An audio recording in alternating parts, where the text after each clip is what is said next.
All right, can we go ahead and get started, please? I'd like to call the Business Management Committee meeting to order. First item of the agenda is the approval of the October 23rd, 2025 meeting minutes. Can we have a motion and a second?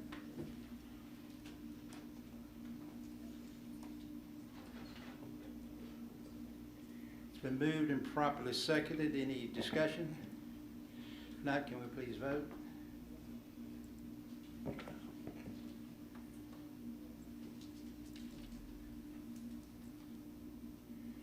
Motion passes. The next item on the agenda is a resolution authorizing the modification of contractual authorization for merchant credit and debit card process, and that'll be led by Roydell Stewart, Senior Director of Treasury Services. Roydell? Okay. Thank you. Can you hear me okay? No? Is this better? Okay. All right. Good morning, everyone. Good morning, Chair Pond, Vice Chair Frierson, Mr. Hunt, Ms. Allen, and other members of the Business Management Committee. My name is Roydell Stewart. I am the Senior Director of Treasury Services, and I'm here to request the Business Management Committee approve a contract modification for card processing services. So today, staff is requesting approval to modify our existing card processing contract with Bank of America. Our current contract is set to expire this February. We would like to make 3 modifications to the contract. First, we'd like to extend the contract term by 3 years, moving the expiration date to February 2029. Second, we are requesting a pricing update to incorporate a 30% reduction in authorization fees that we negotiated. And third, to accommodate the 2 changes above, we're proposing to increase the total contract value by $550,000. This modification would extend our services through February 29, bringing the total revised contract value to $1,724,389. Now, there are several reasons for this request. First, it allows MARTA to maintain continuity of service throughout the Better Breeze implementation. As we transition to this new fare collection system, maintaining our established card processing partnership minimizes disruption. Second, the new contract terms offer improved pricing without a change in service. And finally, the Bank of America solution is already certified to work in the new payment environment within it. This existing certification eliminates the risk of integrating a new vendor at this critical time. So as I just mentioned before, we negotiated a reduction in authorization fees. Those fees will come down from 2.3 cents to 1.6 cents per transaction, which is competitive in the current market environment. If we were to experience 10 million transactions a year, that would result in a savings of $70,000 annually. The requested contract size reflects historical usage and projected demand for sales in the Better Breeze payment environment. And because these fees are paid from fare collection revenue, a contract size that proves too small would likely indicate higher than expected ticket sales, not a budget shortfall. So with that, the Department of Chief Financial Officer requests the Business Management Committee recommend to the full board the approval of a 3-year modification to the card processing contract with Bank of America for processing services in the amount of $550,000. Thank you, and I return the floor to you, Chair Pond.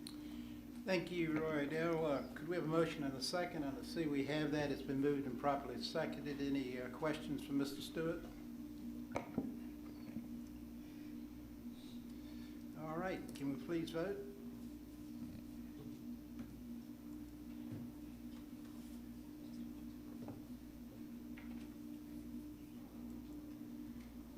Motion passes. The next item is a resolution authorizing the award of a contract for cloud-based operating systems, and that will be led by Tyson Morris, Assistant GM for Technology. Tyson? Mr. Pond, can I ask a quick question about the Sure. last matter? That's really for Mr. Hunt. Our passengers never end up having to pay the credit card fee, right? Whether they're buying a one-day pass or they're buying a monthly pass, MARTA always absorbs the credit card fee piece of it? Yeah, yes, it's incorporated in the cost, yes. Okay, thanks. Okay, Mr. Morris.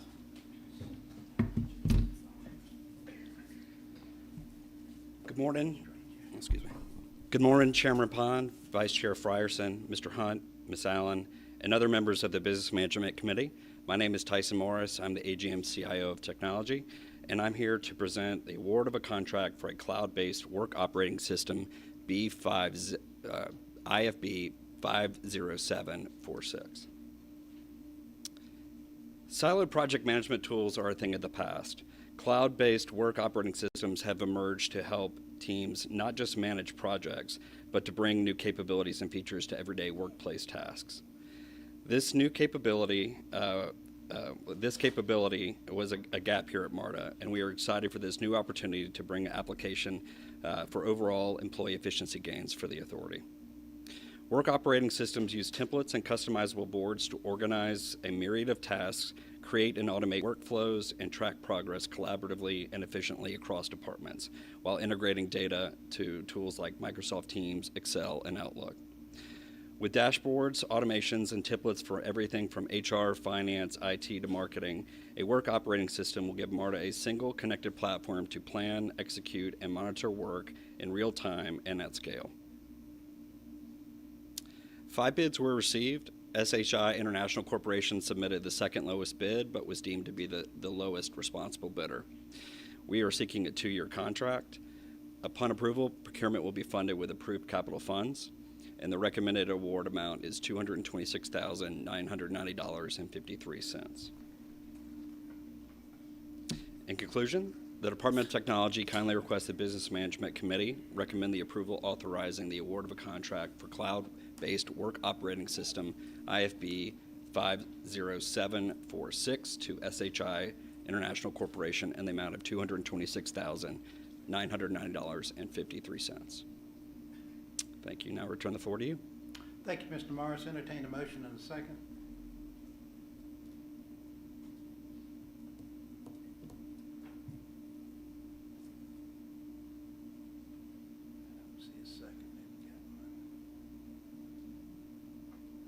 Moved and properly seconded. Any questions from Mr. Morris? Mr. Frierson. Yes, this particular software,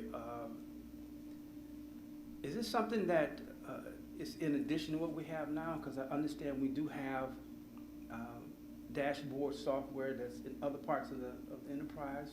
Oracle and some other ones have dashboard. What is this in addition to something else that we're trying to look at? Exactly. So we have standard reporting tools like Power BI, which is part of the Microsoft suite. This is not necessarily for reporting purposes. This is for actually the work that goes on, whether it's projects or whether it's tracking things. It does have dashboard capabilities, so you can actually see how you're progressing with the work, but it's not to replace or to improve anything when it comes to actual enterprise reporting. Okay, and so when we talk about this software, help me understand, where does it fit in what we do? Is this for one particular department, or is this for something? No, I put this under a pillar of digital workplace. All right. Right, so this is a tool that everybody can use to manage, and that's why I say it's less about project management, and actually you can manage anything from tracking your contracts to tracking marketing communication outreach, right? So it's flexible, and it's a template that anybody can use for their purposes, including project management. Okay. And we didn't have a similar tool like this already, so this is a net new thing for us. It is new? Mm-hmm. Okay, I understand. Okay. All right, thank you. Any other comments? Can we please vote?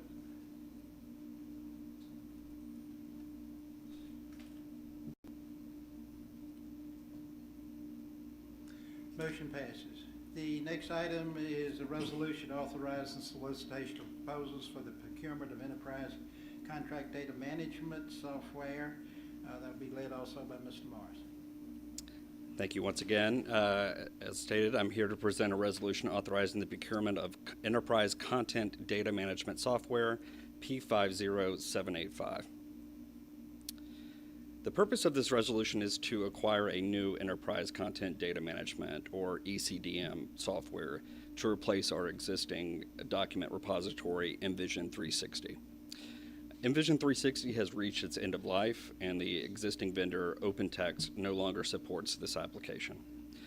The new software will be used to centralize the records and documents, including contracts, legal documents, diagrams, images, maps, memorandums, and other official documents for all departments in the authority.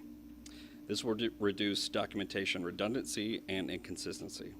In addition, the software will provide a comprehensive set of tools to find, organize, collaborate, and manage authority documentation safely and securely. Following approval by the Board of Directors to advance this request, MARTA intends to seek proposals from the marketplace using clearly defined criteria. Technology recommends seeking a 3-year contract. In conclusion, the Department of Technology requests the Business Management Committee recommend the approval of authorizing the solicitation of proposals for the procurement of an Enterprise Content Data Management System, or ECDM, P50785. Thank you. Now I return the floor back to you. Thank you, Mr. Morris. Could we have a motion and a second? It's been moved and properly seconded. Any questions from Mr. Morris? I see none. Can we please vote?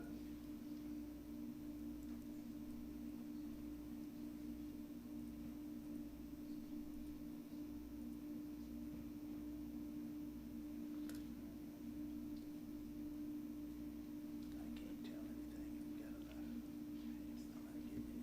enough. Motion passes. Up again. The next item is a resolution authorizing a modification in contractual authorization for Secure 800 Model 40 maintenance support. That'll be led by Mr. Morris again. Thank you once again for your time. As mentioned, I'm here to present the board a resolution authorizing a modification and contractual authorization for Secure 800 model maintenance support P47416. The Secure application is the current secure access control system for MARTA. It's a foundational element in our risk management strategy, ensuring only authorized personnel access sensitive areas across all MARTA facilities. Extending the contract with Johnson Control, who have a long-standing partnership and deep familiarity with our infrastructure, minimizes operational risk and ensures rapid responses to any technical issues. Maintaining uninterrupted support is essential to compliance with federal and state security regulations, including FTA requirements. Any lapse could expose us to regulatory penalties and operational vulnerabilities. MARTA will be soliciting for a new solution, but the extension is a proactive measure to safeguard business continuity. It will ensure our security operations remain stable and reliable during a replacement process.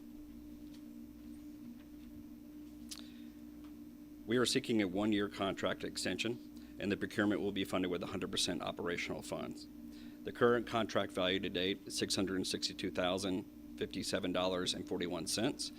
Additional funds being requested are $59,316, bringing the total contract value to $721,373.41.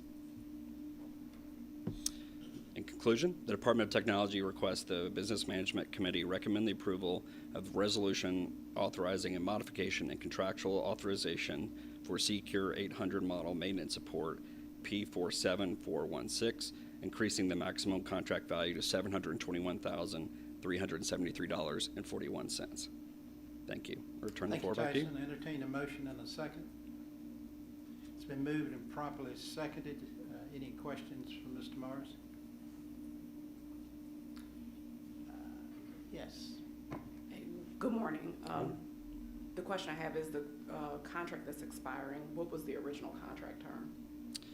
I think it's been renewed multiple times. Not Is it quite an sure. annual renewal or, and I guess what I'm just asking is, is this the second time that we've done a 1-year extension or?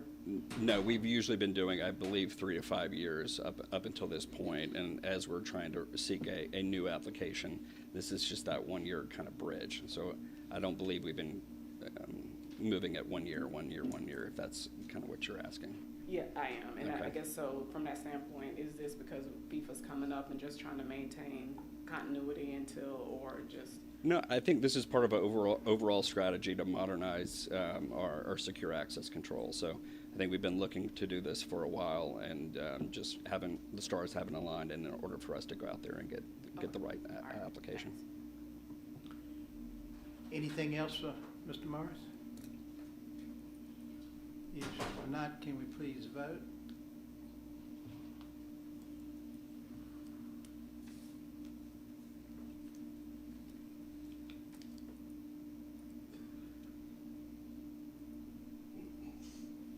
Do we have Ms. Williams set up? Okay. The motion passes. Thank you.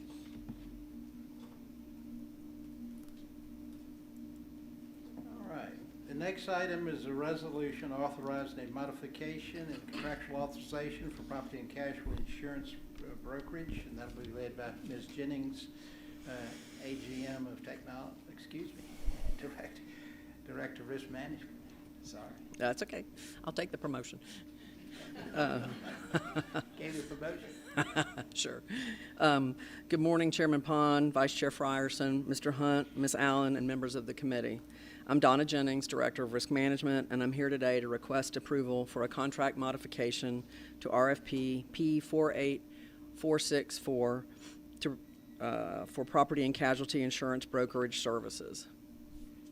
The current contract expires in July of 2026, and it's in the best interest of the authority to maintain continuity with our current broker, Marsh USA, while the Office of Risk Management transitions to a new director. Oh, I went too far, sorry. There we go. While the Office of Risk Management transitions to a new director as I'm retiring in December after 29 years of service. Thank you. Thank you very much. I appreciate it. Well, I keep doing it the wrong way. Sorry. Pushing the buttons too fast. Oh boy, I'm really messing this up. I apologize. Do it again. Here we go. There we go. Marsh provides a full suite of services to the authority, including obtaining quotes on all our insurance policies, including excess property, liability, workers' compensation, the crime policy, cyber liability insurance, drone insurance, the owner-controlled insurance program for our construction projects, builder's risk coverage, and they obtain bonds when we need them, issue all of our certificates of insurance, and assist with the development of contractual insurance requirements, and provide ongoing advisory services on other risk and insurance matters. I keep doing it wrong. The Office of Risk Management seeks a 2-year extension of the contract that will be funded with 100% local operating funds. Funds for future fiscal years will be included in subsequent annual budgets. The current contract value is $360,000, and we request additional funding of $160,000, which brings the total contract value to $520,000. The Office of Risk Management requests that the Business Management Committee recommend to the full board approval of a modification and contractual authorization for property and casualty insurance brokerage services for a new total contract value of $520,000. Thank you, and I return the floor to you, Chairman Pond. Thank you, Ms. Jennings. Could we have a motion and a second?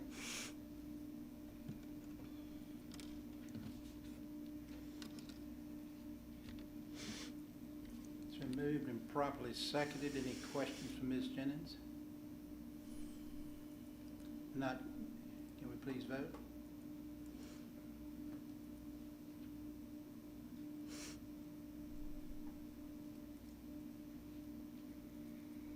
Motion passes. The next item on the agenda, and you're not retired yet, Not yet. is a resolution authorizing the renewal of MARTA's excess operating property and casualty, property and liability insurance coverage. Ms. Jennings? Good morning, Chairman Pond, Vice Chair Frierson, Mr. Hunt, Ms. Allen, and members of the committee. I'm here today to request approval to renew the authority's excess operating property and liability insurance programs for calendar year 2026. In my presentation, I will provide you with an overview of the insurance market, conditions, the structure of the programs, and the cost of the policies. So first, let's discuss the challenges in the excess liability insurance markets. Presently, there are only a few insurance companies that are willing to participate in lead layers for rail transit authorities, primarily due to poor profitability. Companies in the lead layers on the program pay claims more frequently than companies in the upper layers. This is the main reason that our self-insured retention increased to $10 million in 2021 and remains at that level today. The primary factor driving the increasing cost of liability insurance for MARTA and other insureds with large vehicle fleets and significant premises liability exposure is the dramatic increase in the cost of automobile and liability claims over the last 10 years, which are far exceeding premium dollars collected. In addition, the current litigation environment in the U.S. makes it extremely difficult for insurance carriers to accurately predict the severity of losses and underwrite accordingly. And as the American Tort Reform Foundation's 2024-25 judicial report indicates, Georgia is number 4 on the list of the worst judicial environments in the country, an improvement from the prior year when Georgia was ranked number 1. The tort reform laws passed in April of this year contributed to the improvement in Georgia's standing in this ranking. The authority will benefit from the reforms. However, it will take 2 to 3 years, as several of the most significant provisions, particularly for premises liability cases, are not retroactive. As I mentioned previously, insurance carriers now participate at higher levels in the insurance program, which insulates them from risk. Companies have also reduced the capacity or limits they are willing to deploy on each client's behalf, which increases frictional costs because we must use more insurers to provide the same amount of coverage. For example, in 2018, 11 insurance companies provided the $150 million in coverage, and today we have 21 companies on our program providing the same amount of coverage because each insurer takes on a smaller percentage of the total limits. And finally, reinsurance costs continue to rise. Reinsurance, or insurance for insurers, helps companies manage risk and maintain financial stability. When reinsurance premiums increase, insurance companies pass some of that cost on to policyholders. So moving on to the structure of the liability program, the structure is outlined here and remains the same as in 2025. Our self-insured retention is $10 million, and then we have $150 million in excess coverage on top of the retention. As you can see, the coverage tower is built in layers with insurers taking various percentages of coverage within each layer. And now let's talk about the cost of the liability coverage. The estimated not to exceed cost for the 2026 liability coverage is $11.021 million, a potential increase of 32% over the expiring cost. As Marsh continues negotiations with the insurance markets, our goal is to drive down the cost as much as possible. At present, if we paid the projected not to exceed amount, the cost for the coverage would increase by $2.68 million. Please note that the not to exceed amounts are conservative estimates, and it is my expectation that the final costs will be lower. Now we'll talk about the property markets. We continue to face challenges in the property insurance markets as well. Worldwide insurance losses for 2025 are expected to top $100 billion for the 6th year in a row. In 2025, the average increase for non-catastrophic insureds like MARTA is 5% to 10%. The frequency and severity of natural disasters like hurricanes, wildfires, and floods continues unabated. This leads to higher claims payouts for insurers, which they offset by increasing premiums. And inflation remains a key factor affecting both valuations and replacement costs. And rail transit entities face stricter underwriting due to unique operational risks, reflecting the broader market's focus on high-risk sectors. Despite the authority's favorable loss history, public transit systems are often grouped into broad rail risk categories, which complicates efforts to obtain sufficient limits and favorable terms. And now let's review the structure of the property program. The program is outlined here and remains the same as in 2025. Our self-insured retention is $5 million, and we have $350 million of excess coverage on top of the retention. The coverage tower is also built in layers with insurers taking percentages of coverage within each layer. The estimated not to exceed cost for the 2026 property coverage is $2.64 million, a potential increase of 6.4% over expiring cost. As Marsh continues negotiations with insurance markets, our goal is to drive down the cost as much as possible. At present, if we paid the projected not-to-exceed amount, the cost for the coverage would increase by $158,780. Please note that the not-to-exceed amounts are conservative estimates, and it is my expectation that the final cost will be lower. In conclusion, the total not-to-exceed cost for the excess operating liability and property insurance program for 2026 is $13.67 million. The Office of Risk Management requests that the Business Management Committee recommend to the full board the approval of the resolution authorizing the renewal of MARTA's excess operating, property, and liability insurance coverage for calendar year 2026 for a not-to-exceed cost of $13.67 million. Thank you, and I return the floor to you, Chair Pond. Thank you, Ms. Jennings. Entertain a motion in a second. It's been moved and properly seconded. Any questions for Donna?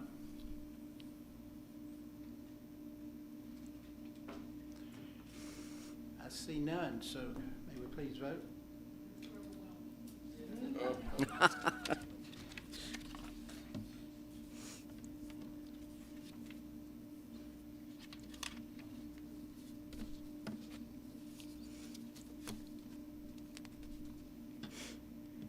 think we're missing Mrs. Scott, but motion passes. You voted affirmative, Rita? You voted affirmative? Okay. All right. The motion passes. Thank you. The next item is a resolution authorizing the transit shelter amenities and materials buyback for rail cars, buses, stations, and bus shelters, benching and advertising. That'll be led by Shanette Kaneda.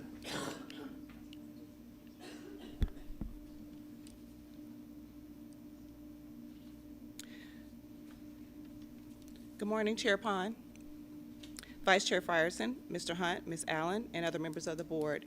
My name is Chinette Kaneda, and I'm the Senior Director of Marketing and Sales.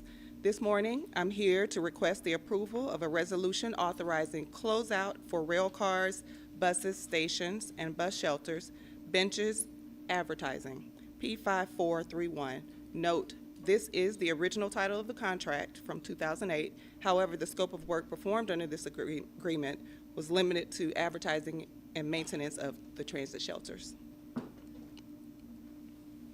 MARTA entered an agreement with Outfront Media in 2008 that covered the purchase, installation, and maintenance of both advertising and non-advertising bus shelters and benches. Under this contract, Outfront Media also managed trash pickup, cleaning, and advertising sales across the MARTA system.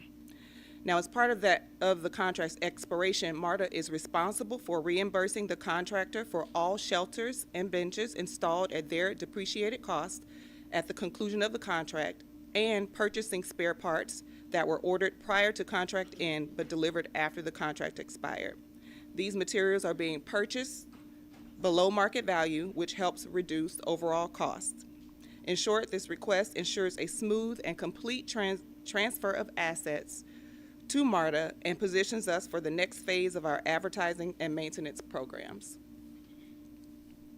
Since 2008, the Transit Shelter Advertising Program has generated approximately $76 million in total advertising revenue, with $34.4 million shared directly with MARTA. Beginning in 2024, however, no additional revenue was collected due to changes in MARTA's advertising policy. Instead, those funds were redirected to support shelter maintenance and cleaning. This decision allowed MARTA to maintain a clean, safe, and customer-friendly environment, even as advertising operations transition. We are requesting board approval to settle the contract closeout costs, which include the required shelter and bench buyback and the discounted spare parts purchase. The total negotiated expense amount was reviewed and agreed upon by both MARTA and Outfront Media as part of the contract closeout process. Further, MARTA's internal auditing team determined the proposed buyback amount of $4,895,500 $591, and the additional spare part inventory totaling $428,558.15 appeared to be fair and reasonable. Now here's a quick update on the transit shelter advertising RFP. We've transitioned shelter maintenance, including cleaning and trash collection, to operations and facilities to ensure consistency and efficiency. The new forthcoming RFP combines advertising with shelter repair and replacement, allowing us to attract experienced partners and improve overall program performance.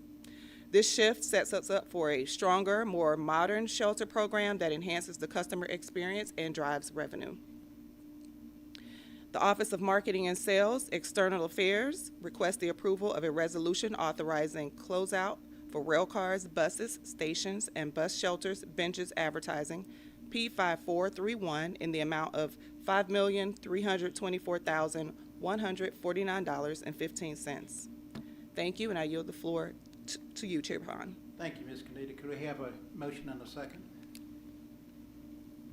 It's been moved and properly seconded. Any questions?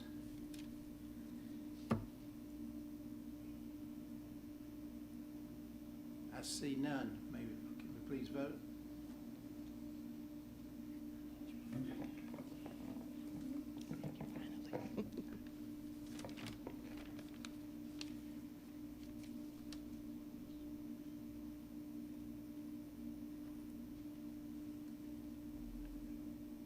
Motion passes. Thank you. The next item is a briefing on our new DBE program that'll be led by Paula Nash, Assistant GM from Corporate Compliance and Engagement. Paula? Good morning, Chair Pond, Vice Chair Frierson, Mr. Hunt, Ms. Allen, and members of the Business Management Committee. I'm Paula Nash. I am the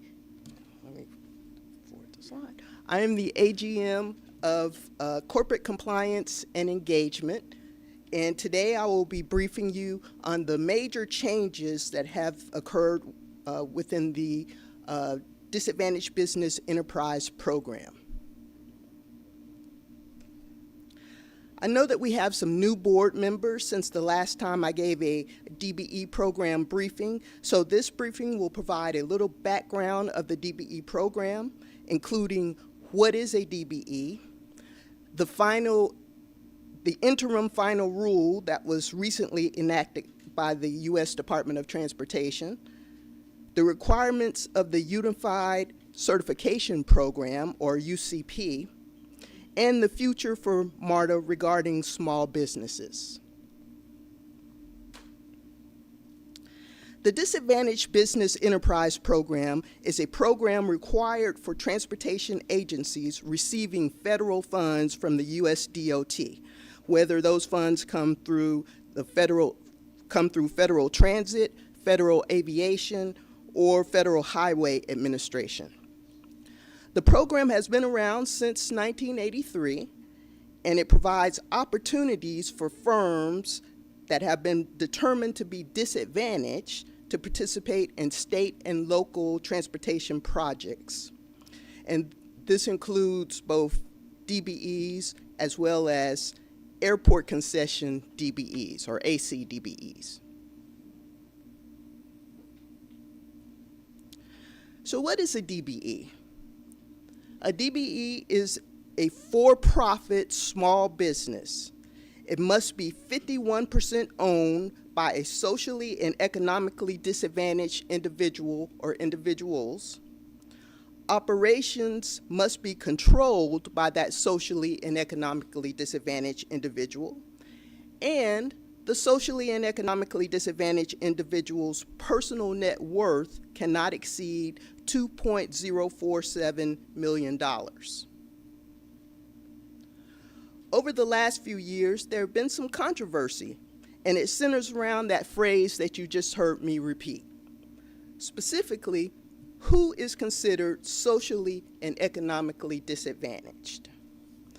Now, the economically disadvantaged part is a little less controversial because we do have objective standards such as that personal net worth amount, as well as gross tax receipts requirements. But the socially disadvantaged part is more controversial. Up until October 3rd, 2025, yes, just last month, under the DBE program, small business owners that fell within any of these categories that you see here on the slide were presumed to be socially disadvantaged. Now, this brings us to the interim final rule, which went into effect on October 3rd, 2025. The interim final rule eliminated the rebuttable presumption, so race and gender can no longer be considered when certifying DBEs.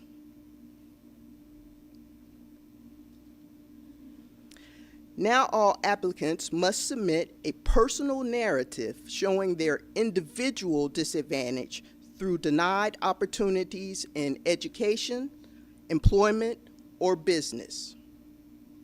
So of significant importance in this interim final rule is that all current DBEs and ACDBEs must be reevaluated by each state's Unified Certification Program, and until the reevaluations are completed, all agencies within that state cannot count DBE participation on projects and procurements, nor can they set any DBE goals. So the Unified Certification Program for Georgia is comprised of only 2 agencies, and those agencies are GDOT and MARTA.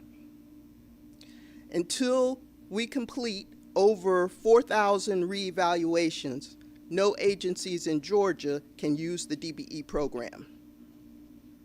So there is a plan for this reevaluation, and we have commenced that plan. GDOT and MARTA have been having weekly meetings, and we also have some of our supportive partners join us in those meetings, like the airport and City of Atlanta. We have developed guidance on the personal narrative that the DBE firms will have to submit for their reevaluation. And as we obtain additional information on the interim final rule, we have provided guidance and updates to our DBE database. We have also conducted separate webinars for the DBE community, for our prime contractors, and for governmental agencies. It is our plan to start the reevaluation process within 30 days, so in December. The completion of the reevaluation process will ultimately result in either the recertification of DBE firms or in some cases the decertification of current DBE and ACDBE firms.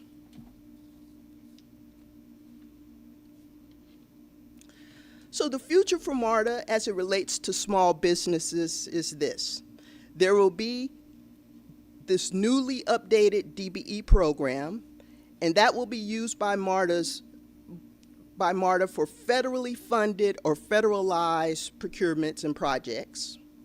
With that, we will, once we complete the reevaluation, we will start commencing adding DBE goals to those federal projects and monitoring the projects for DBE participation. In early 2026, probably January, we will launch a small business enterprise program for our locally funded procurements. This will have a separate certification process based on the Small Business Administration's eligibility requirements for small businesses. DBEs will automatically qualify because they've already gone through that assessment and those standards. That program will also have goals assigned, and those goals will be monitored. And then a totally new feature, also in 2026, MARTA plans to start a veteran-owned business enterprise program, which will give veteran-owned businesses an opportunity to do business with MARTA. Thank you for your time, and that concludes my briefing, and I turn it back over to you, Chair Pine. Thank you, Ms. Jennings. Are there any comments or questions for Ms. Jennings? Ms. Hardy? So when you talk about collaborating with GDOT, that includes the ATL, since we're all under the umbrella of the ATL? Yes, so when I talk about collaborating with GDOT, it's because only GDOT and MARTA are the certifying agencies, but they're the certifying agencies for all DBEs within the whole state of Georgia. So it will include ATL. And I understand you weren't looking for this project to happen, so you're following all the guidelines that have been given to you, so thank you for that. Yes. As a part of that, if we have a company that in the past has been DBE, but as they re-qualify or recertify, maybe they're no longer fall under the right category, that they can still be a vendor. It would just be a vendor that would not fall under DBE, am I correct? That is correct. Okay. That's what I want to make sure. So Yes. that we're not ruling anyone out, they may just be classified differently. That is correct. Okay, thank you. And they may qualify up under the Small Business Enterprise Program that we're launching. Got a number of questions, Mrs. Nash, and I'll just go in order. So, Ms. Scott? Thank you. Ms. Hardage asked part of my question. The other part was, because it's GDOT and MARTA, how does that and why would it eliminate such Gwinnett Transit, Cobb Transit, Chatham County, and the other counties with It eliminates nobody. Those counties aren't certifying agencies. So GDOT and MARTA certify all DBEs for the entire state of Georgia. So those agencies, they just can't use their DBE program until GDOT and MARTA finish going through all 4,000 plus reevaluations. So it does not eliminate them, they just have not reached the point of certification based upon the new guidelines? No, they're not certifying agencies. So there's only 2 agencies in Georgia that certify the DBEs for everybody. So we certify them for the firms that work for Gwinnett County, for the ones that do business with Cobb County, for the ones that do business with Savannah. It comes down to MARTA and GDOT doing the certification for them. So you're the one, MARTA, GDOT, just so I understand completely, you're the point of contact for certification for the other transit agencies in the state? That is correct, yes. Thank you. Mr. Hunt?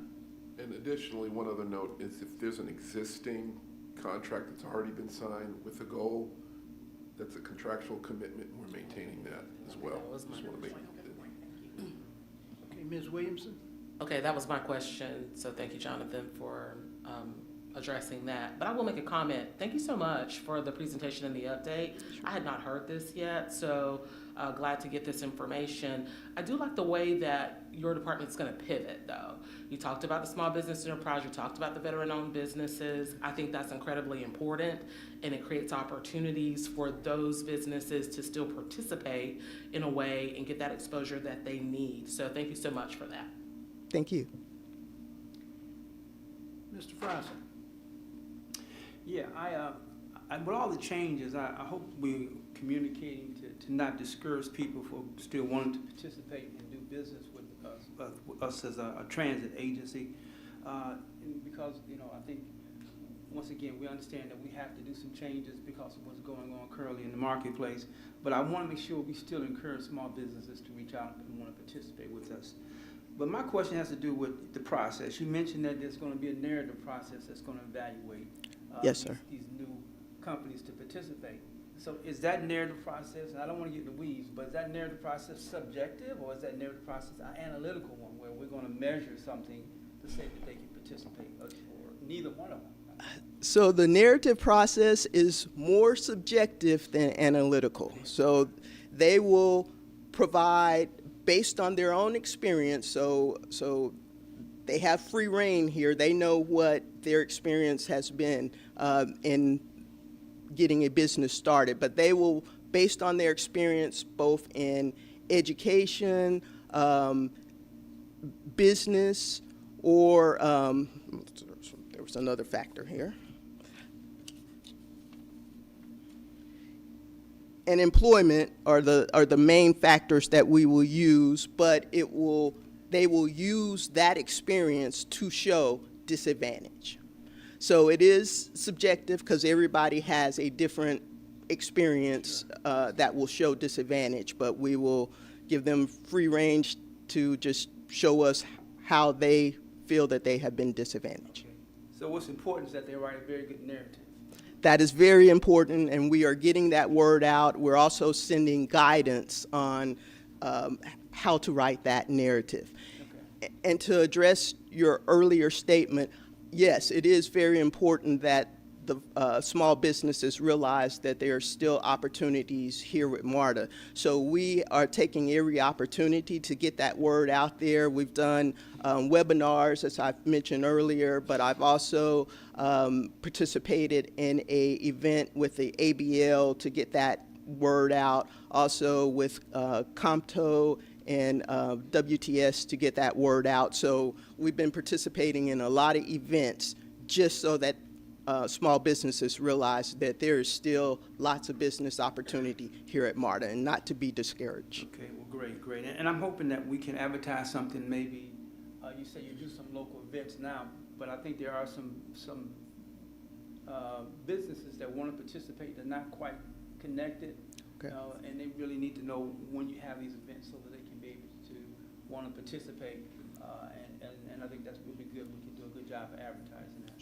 Sure. Okay. Yes. Thank you, Mr. Nash. Mr. Hunt? And just a clarification, so GDOT and MARTA are the certifying entities for the entire state. And while we are both of us are transit entities, it's not limited to transit. So if you are a new entity trying to get a subcontract to move trash or do trash recycling in Columbus, Georgia, you're going to choose to start an interface with either MARTA or GDOT to get certified. So it's everything. Ms. Jones? Thanks, Ms. Nash, appreciate it. Sure. And I'll second Ms. Williamson in saying thank you for the pivot and the work that you're doing in order to move MARTA forward. How long do you think the process will take to review the over 4,300 current DBEs? And that's assuming that they all reapply. So that's the million-dollar question, and we don't really have an answer yet because we haven't quite started the process yet to see how it goes. But and a lot will depend on the resources that both GDOT and MARTA have for use in that process. So it's hard for us to really say how long it will take at this point in time. And for the narratives, are you and GDOT being provided guidance on how to analyze those, or are you creating a matrix? We are creating a matrix. We are working together with both our staff, since we'll be have staff looking at a lot of these narratives. So we are creating our matrix. We are talking to a lot of other agencies, but everybody has been creating their matrix. So, you know, we want to have something similar to what everybody else that's a certifying agency is using. Gotcha. So back to the process time. I know this is new, so we don't know how long it'll take to recertify folks. Do you have a timeline for when you want your process determined, complete, approved, or whatever, so you can start that process of recertifying people? Yes, we want to start that process within the next 30 days. Oh, okay, that's fast. Yes. And then the last question for me is, Jonathan, you mentioned that the contracts will still be honored, but it says that the DBE can't be counted. So while the contracts will still remain in place, you won't be counting those DBE goals even for the existing contracts. Is that correct? That is correct. We won't be counting the goals, nor will we be putting new goals on new projects. That is correct, but we will still be enforcing the contract terms that the primes have contractually obligated themselves to commit to. Gotcha. And for the Small Business Enterprise Program, same type of question. Is there already, before, I guess for any of this on the future at MARTA slide, are you having to create all of this as well? We are having to create the small business program as well. We have been working on that even before we got the news about the interim final rule, so that is almost at a completion point. So we expect to launch that in January. Okay, gotcha. Thank you, Mr. Hunt? and thank you so much for your work. Mr. Hunt? And so, Paula, I know the answer, but for the body, the number of folks you have that work in certification normally, I have 2 individuals working in certification. and GDOT does not have a limited number of people who normally do certifications as well. On our side, we're going to work, when she's gotten done with the matrix, on bringing some additional contracted resources to bear to try to help speed up the recertification process. But that number, 4,300, it's a lot. Ms. Bolton Harris? Yes, thank you.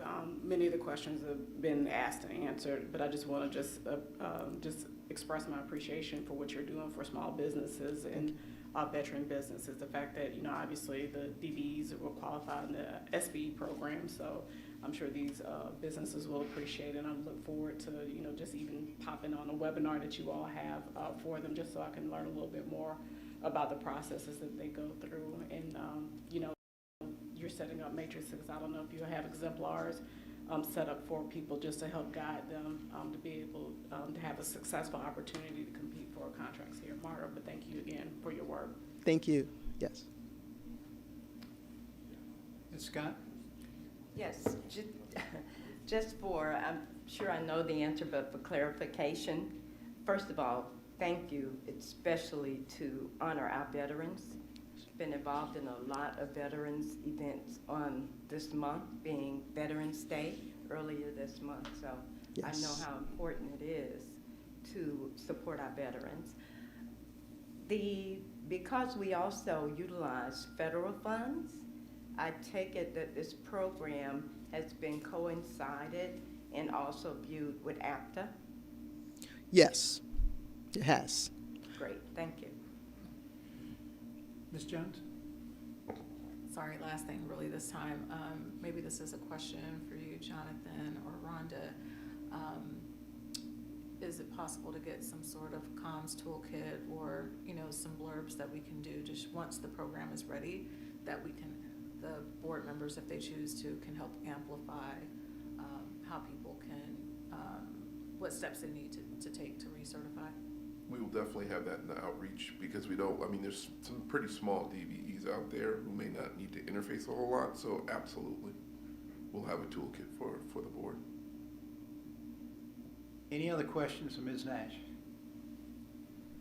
All right, thank you, Donna. Thank you. Thank you, Paula.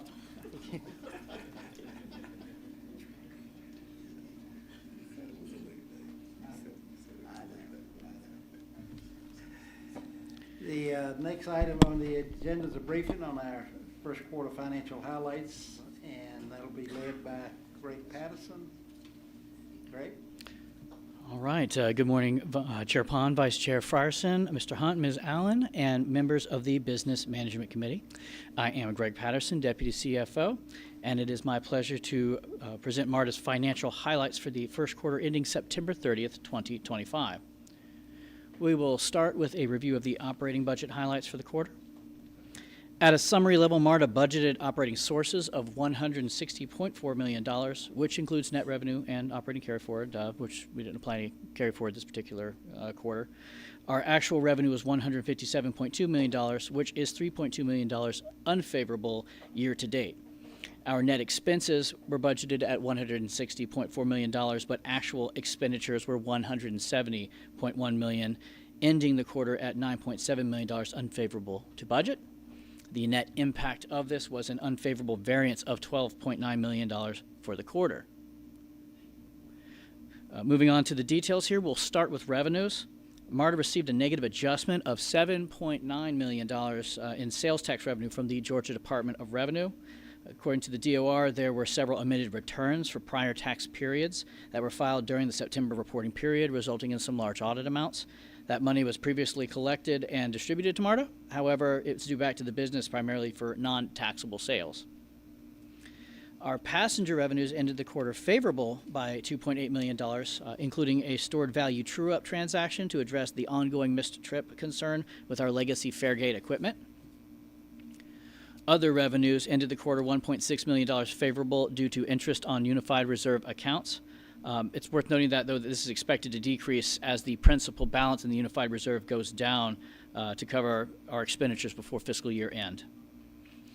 With respect to expenses, salaries and wages were unfavorable by $3.8 million due to a combination of a one-time adjustment for the separation agreement with the prior general manager and insufficient savings created by the hiring freeze.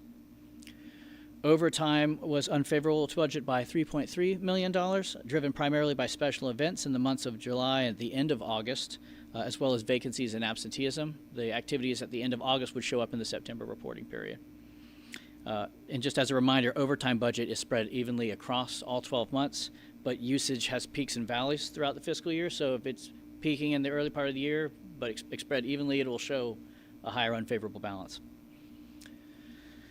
Total benefits were favorable to budget by $3.7 million, primarily due to pension, other benefits, and healthcare adjustments.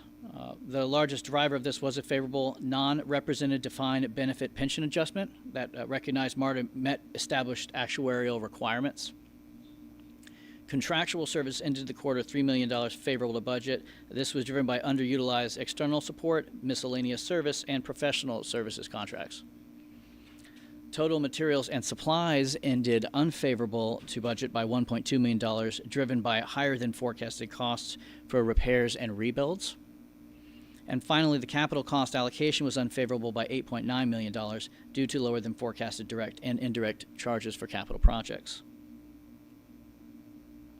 Moving on to the financial performance specific for the month of September, revenues were unfavorable by $3.2 million, and expenses were unfavorable by $5.8 million. The net impact of this was a $9 million deficit for the month of September. Breaking this down, on the revenue side, the prior mention of the sales tax refund that was applied in September, that's where you saw the end at the $5 million unfavorable to budget for the month of September. Just as a note, sales tax returns are filed monthly and processed continually throughout the year, and audit adjustments can take place at any point in the year, but we typically only see it once per year, and it's usually around the month of September. And I'll also note that our recent October sales tax report showed a positive trend again. We were positive relative to our expectations, so we're hopeful that that trend will also continue and hopefully net out this negative adjustment. On the expenses side, salaries and wages were unfavorable to budget by $1.6 million due to insufficient savings realized by the hiring freeze. Overtime was unfavorable to budget by $1.2 million, primarily due to the special events and support that was specific to mechanical operations, rail services, and MARTA Police. Total benefits were favorable to budget by $1 million, primarily due to that positive adjustment for the non-represented pension you heard me mention. And contractual services ended the month unfavorable by $1 million due to higher than forecasted use of system operation and professional services contracts. And finally, our capital charges were unfavorable to budget by $3.3 million due to the lower than forecasted direct and indirect expenses to capital projects. Moving on to our ridership key performance indicators. So starting off with revenues, passenger revenues throughout the fiscal year, we're seeing a positive trend in revenue with respect to our forecast. Part of this is due to a lower forecast for this fiscal year. That's accounting for the replacement of the fare gates. We were pretty conservative in our revenue forecast since we expected some revenue loss associated with that. But we've also now reconciling the stored value regularly to address the mechanical failures at the legacy fare gates. That problem will go away once all the fare gates are replaced, obviously, but we're now actually recognizing it on a more periodic basis. And so September passenger revenues of $6.6 million exceeded the budget by around $500,000 and the prior September by around $400,000. On our bus ridership figures, we performed below the ridership forecast across the first quarter of the fiscal year with some mixed monthly performance. September's performance fell short of the forecast by 300,000 unlinked trips, but matched the prior September. However, on the rail ridership slide, ridership exceeds both the forecast and the prior year performance each month of the fiscal year, which is great news. September ridership of 2.8 million unlinked trips exceeded the forecast by 100,000 and the prior September by 300,000. I will now hand the presentation over to Ms. Jax Colgan to present our financial highlights for capital.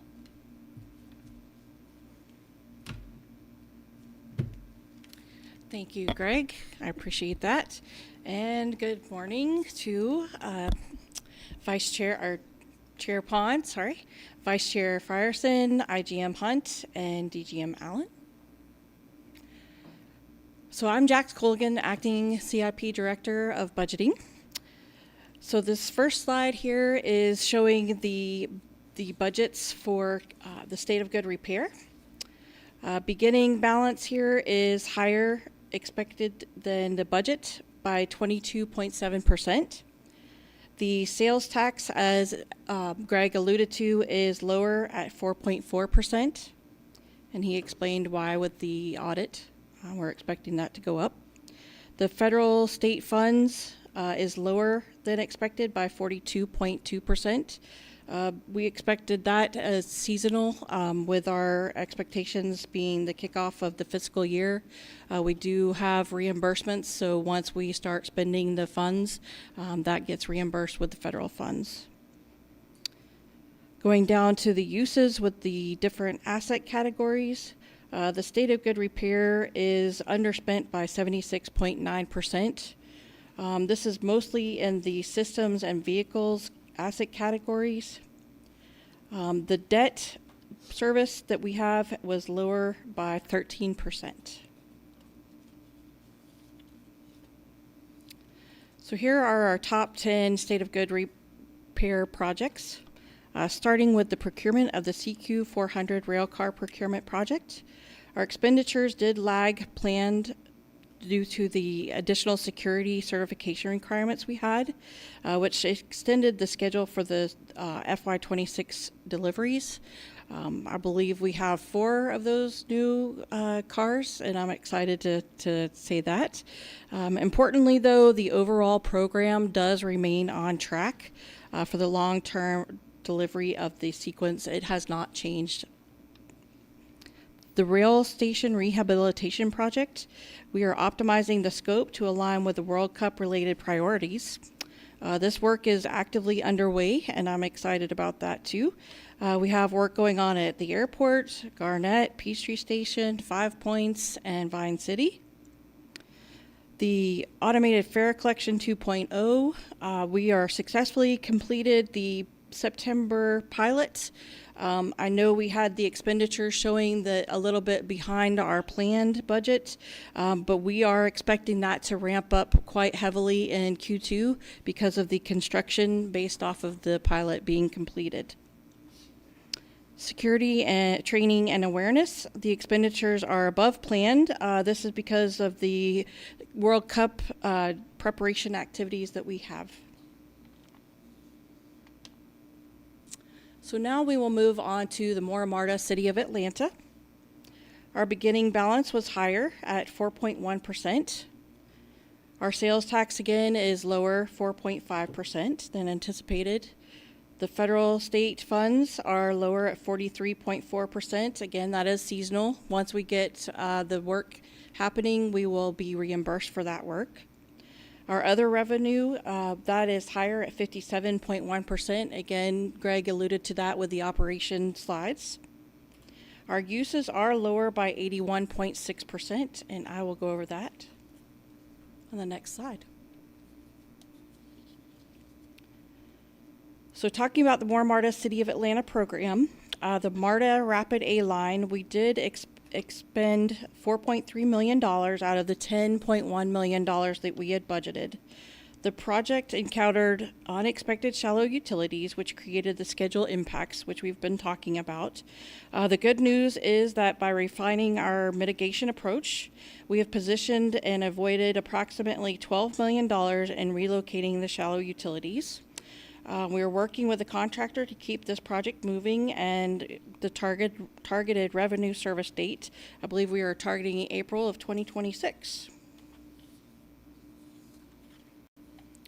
With the 5 Points Transformation Project, the project is underway. While the expenditures appear low, the contractor is behind on billing. We expect those expenditures to catch up in Q2 and begin aligning closely with the work in the field.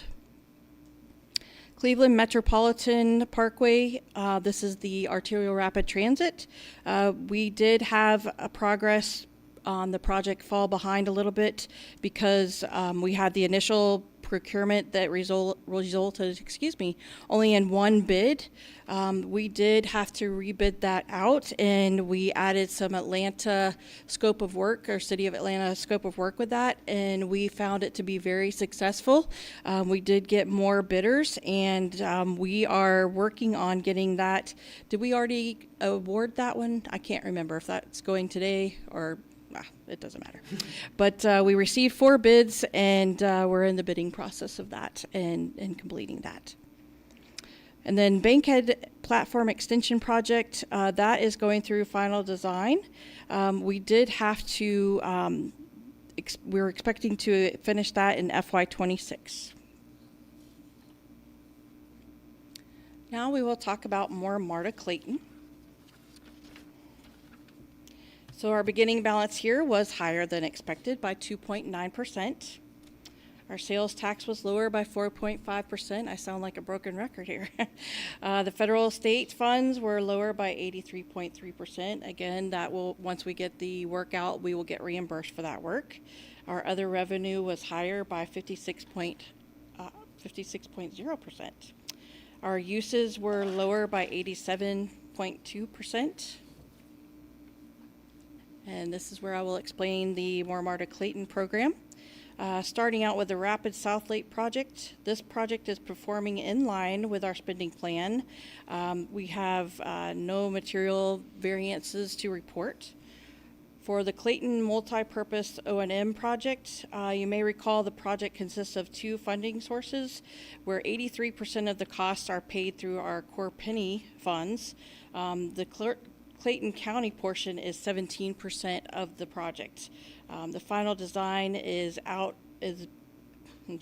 final design of the build-out phase is underway. I believe we've got some demolition that's occurring as well. This concludes my presentation, and I will return it back to you, Chair Pond. Thank you. Thank you. Yes, Mr. Patterson, can we go back to the revenue slides? Yes, ma'am. Do you want year-to-date? Sure. Let's look at that, the first quarter operations. That one. Okay. Yeah. So, will you just remind me on sales tax? We make an estimate of what the total sales tax is going to be, and then we know what percent we get, right? Yes, ma'am. So our sales tax forecast comes from the Economic Forecasting Center at Georgia State University. And so we use that annual forecast and apply the breakout of that forecast to the different parts that are coming in for it. So you've got the core penny, you have the penny from Clayton, and you have the half penny from the City of Atlanta. And then we make our adjustments based off of those breakouts. And you were saying this happens, usually happens once a year, maybe, that the State Department of Revenue does some sort of corrective true-up transaction audit and correction and everything. And do we take that into account when we make our estimates? It's impossible for us to figure out what that might be. There's not really a rhyme or reason to what it is year over year? Well, so the forecast is based on economic trends in the region that says we believe this is how much sales tax will be generated by economic activity. The adjustments that are made by the Department of Revenue are specific to the filing. So if somebody files for their taxes and they identify an adjustment or a return or correction, those filings are then aggregated and then we're adjusted. For example, last fiscal year, we had a positive adjustment as a result of that. I don't recall the exact value. It was over $4 million. They can also be negative when enough non-taxable sales are credited or accounted for. So, in your crystal ball, are we pretty accurate on their sales tax projections except for this adjustment? Yes, and historically we have been generally positive. In other words, we've been a little more conservative, and our sales tax returns have generally been higher than we've forecasted on a monthly basis. Generally, there are occasional blips, a single month where it comes in lower than forecasted, but these adjustments are unforecastable, if you will. Okay, but the finance team is sleeping okay at night on annual revenue projections. As of right now, yes. We haven't received any reason to panic from our forecasting part. In fact, I attended the Economic Forecasting Center's meetings yesterday on this, and we went through a lot of the various different factors that are influencing the economy. And so right now we're still sleeping peacefully. Okay. Do expenses give you more angst than revenue? Well, that depends on how you define angst. But obviously, I don't like seeing expenses come above what we budgeted, and we always investigate what those drivers are. If the drivers are largely something that we either cannot control, or it's a phenomenon on how sometimes overtime, as an example, where I allocated across a full fiscal year at an even amount each of the 12 months. Okay. And they're high in a month where we have a lot of special events, a lot of extra activity where you would expect more overtime to be expended.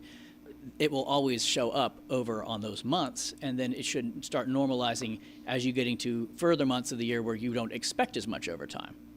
So Mr. Lopes is going to fix this for us. Okay, so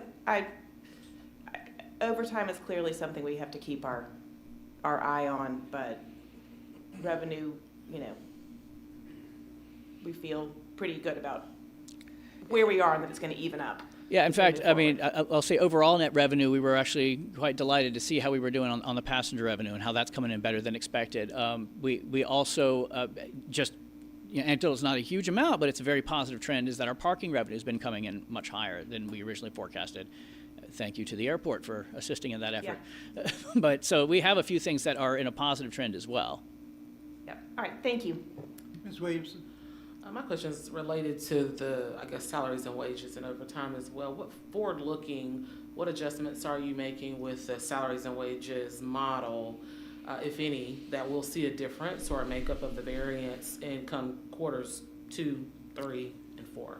When we built our forecast for the fiscal year, we had several possible ways we could attempt to balance to our originally forecasted deficit.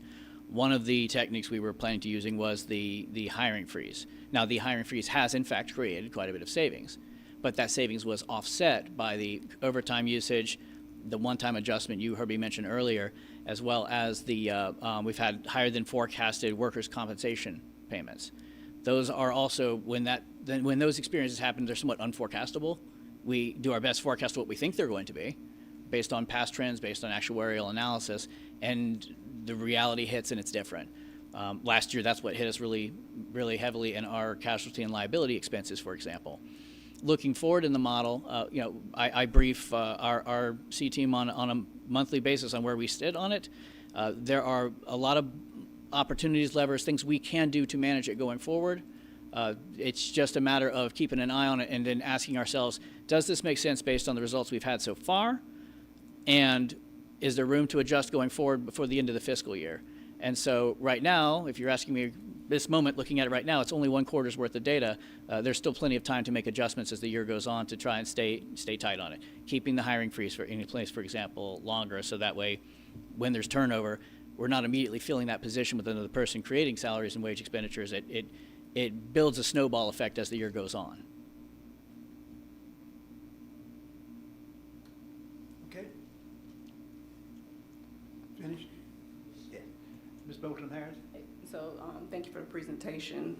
Based off of your description in forecasting for quarter 2, do you feel favorable that the outlook will look a little bit better as far as the revenues and expenses, or I guess, with the quarterly report coming out, you know, probably, I guess this briefing probably should have occurred before everybody was asking for, you know, approvals, but what are we looking like for Q2, or, you know, or is it too early to project out? It's too early to know because, I mean, we have some favorable information from October. Like I said, the sales tax was favorable.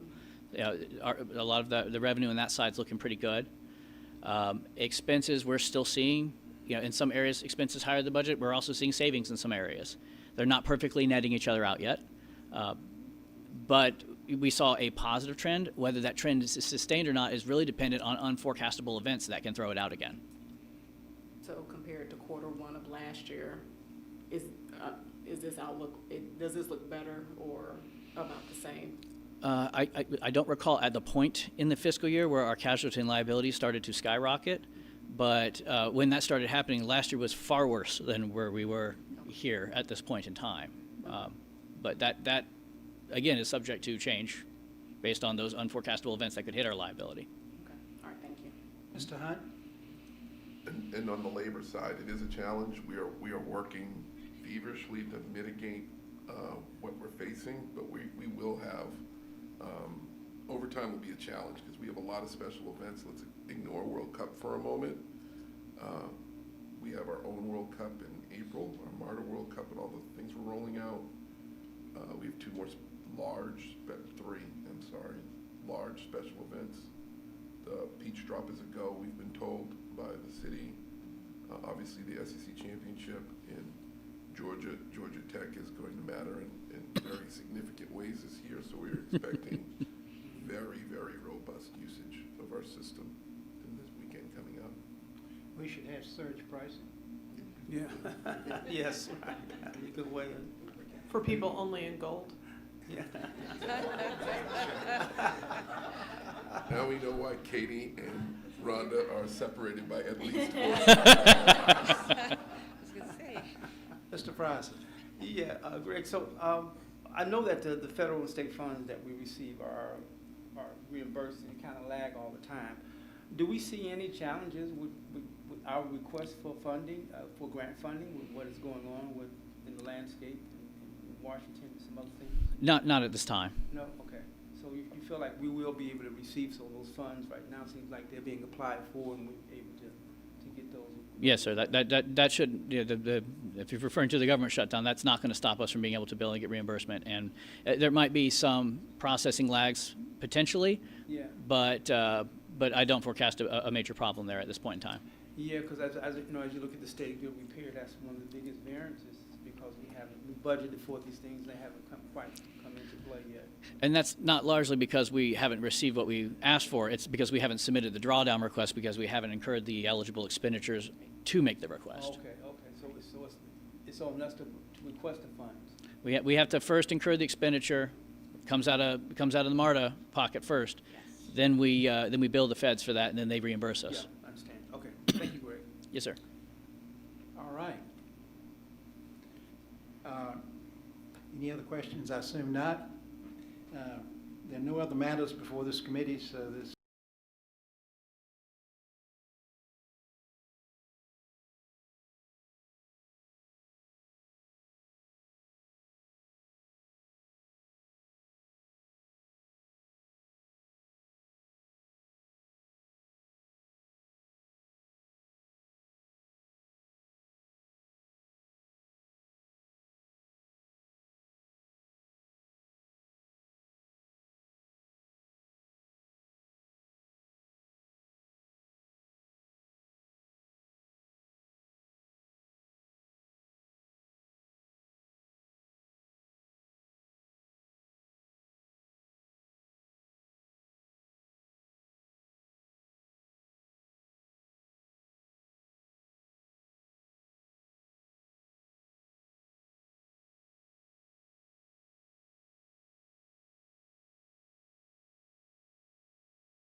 go ahead and start the meeting. We've got 2 other committee meetings after this.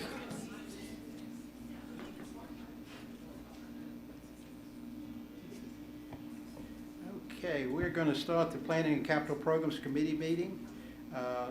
First item on the agenda is the approval of the October 23rd committee meeting minutes.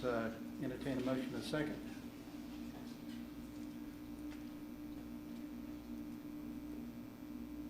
It's moved and properly seconded. Any discussion, questions, changes? Please vote.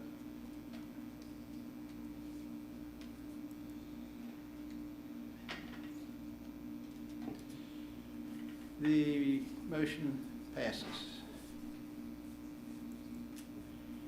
We have one item on this agenda, but it's certainly a very important one, and we'd like to have a briefing on the World Cup. That'll be led by Matthew Pollack, Assistant GM of Capital Programs Delivery. Matthew. Before you start, Matthew, just one note for the board. As you remember, we're going to start these monthly. There will be, this is committee, but we are going to be bringing them to the board, and there will be the full comprehensive World Cup briefing. This is capital prep. So this is one sphere. So I know everybody's, well, what about, you know, security and all the other things that's coming? We want to get the through December 5th, bid announcement day, and the 7th, actual game pairings, and that way we'll have much more targeted and more robust briefings for the board. But they're coming. Thank you. Appreciate it very much, Matt. Thank you. Good morning, Vice Chair Pond, Mr. Hunt, Ms. Allen, and other members of this committee. My name is Matthew Pollack, and I am the Acting Assistant General Manager for Capital Programs Delivery. I will be presenting a summary overview and update on the capital projects underway in preparation for the upcoming World Cup. As the region prepares for this amazing World Cup event, MARTA's capital team is working behind the scenes, delivering a wide variety of fiscally prioritized repairs and improvements across our rail system. We want to provide a welcoming atmosphere for our World Cup visitors and ensure our projects facilitate the safe movement of the expected crowds. We are working closely with all the departments across MARTA, pivoting as circumstances dictate, and always with the intent to provide a world-class travel experience. I was trying to figure out why I liked that photo so much, and I realized it's that photo, so maybe I'll stop using that on these presentations. Today I'm going to highlight a number of the capital projects underway. You can see that most, but not all of these projects are focused downtown at stations in the proximity of the planned World Cup events. Let's start with our Better Breeze program, which is creating a rightful buzz for the upcoming innovations. The capital team is coordinating and overseeing a multi-location, multi-shift construction and testing effort to bring this wonderful system to the region. Our station phone upgrade project is just getting underway in the field, but we will have the new phone equipment in place at 7 rail stations in time for the games. 5 Points was the first location to be completed, installed by CMAR partner Carol Daniel Moody as part of the station rehab work activities. We are capitalizing on our CMAR's experience and using them for the other stations receiving phone upgrades this year. 4 of the stations have work underway for the backbone networking data and power infrastructure to receive the new phones. As noted in a previous presentation, there will be a combination of 1-button and 2-button phones on the concourse and platform. The new 2-button phones feature a more vandal-proof design than currently in place and are housed with a blue light for greater visibility. At the airport station, the new pavers have been installed on the platform level, and new terrazzo flooring has been installed on the concourse level, as shown in the upper and lower photos on the screen. Continuing work includes the new ride store on the opposite side of the concourse, upcoming work includes sealing panels on the concourse level and commissioning the second elevator between the concourse and the platform. As a reminder, canopy work above the platform will be taking place after the World Cup. The Capital team is coordinating MARTA's departments to achieve a smooth transition to the new SEC District Station name. As you can imagine, many MARTA departments are involved in this effort that is impacting signage, maps, announcements, and information across all our modes. Looking at the rehabilitation work at the SEC District Station, we have completed a full upgrade of the roof system, successfully mitigating water intrusion into the station concourse and upper level back of house areas. A security fence is nearly complete and intended to prevent public access to the roof. The escalators between the platform and the concourse have been replaced, and the escalators to the plaza will be replaced after the World Cup. For our platform levels at 5 Point Station, the work has focused on increasing light levels throughout for better safety, visibility, and aesthetics. This has been accomplished with a combination of flooring, tiling, and lighting upgrades. And if you look in the upper photo, we have also installed large, high-volume fans to move air on the platforms and reduce the typically stagnant conditions during the summer months.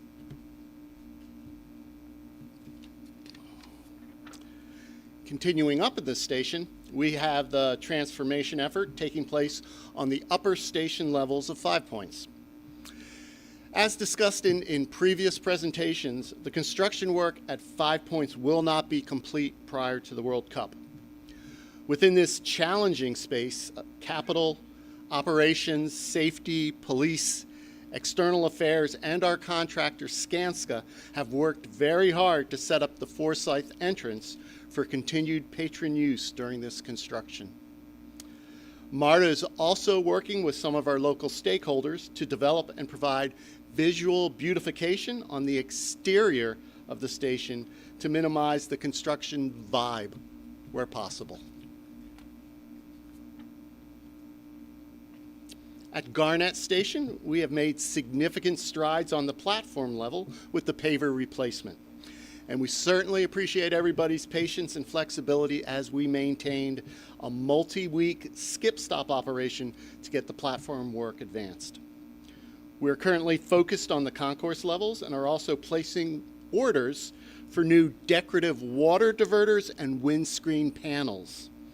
These new panels over the trackway will be powder-coated metal instead of glass, reducing the need for heavy cleaning while also providing a more durable material.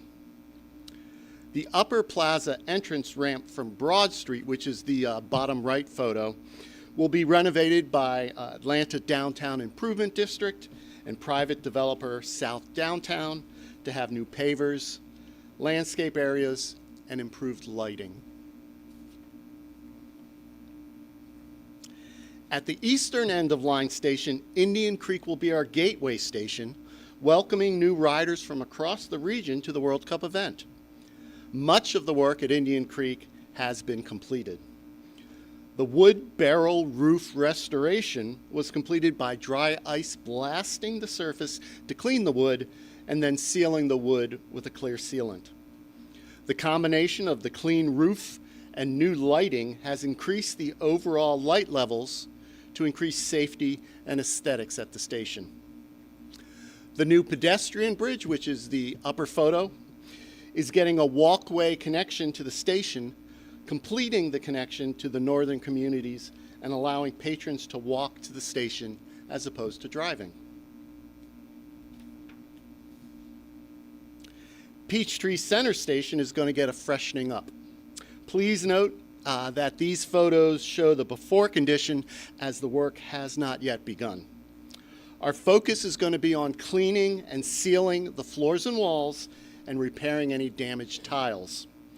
As we get closer to the World Cup, The platform and concourse areas will be subject to a heavy cleaning to refresh the overall look. This is all part of a phase 1 effort. The full rehabilitation effort at Peachtree Center will be taking place after the World Cup. Last, but certainly not least, let's take a look at our upcoming effort at the Vine City Station. Again, please note that these photos show the before condition, as the work has not yet started. Our designer and contractor have made several visits to the station with MARTA and have developed a pretty comprehensive repair and refresh effort for the station. This effort will include raising the illumination levels both inside and outside the station for safety and better visibility, upgraded signage, and then a good old contractor level power washing. With that, I thank you for your time and return the floor to the Vice Chair. Thank you. Any questions for Matthew? Ms. Pollock? Thank you. Y'all have been really busy, and I appreciate it. That's great. This may not be the right question for you, but I have noticed in my own trips through 5 Points, it's obviously a little bit of a labyrinth right now, which is totally understandable. But I've also heard a lot of patrons asking, well, what's going on?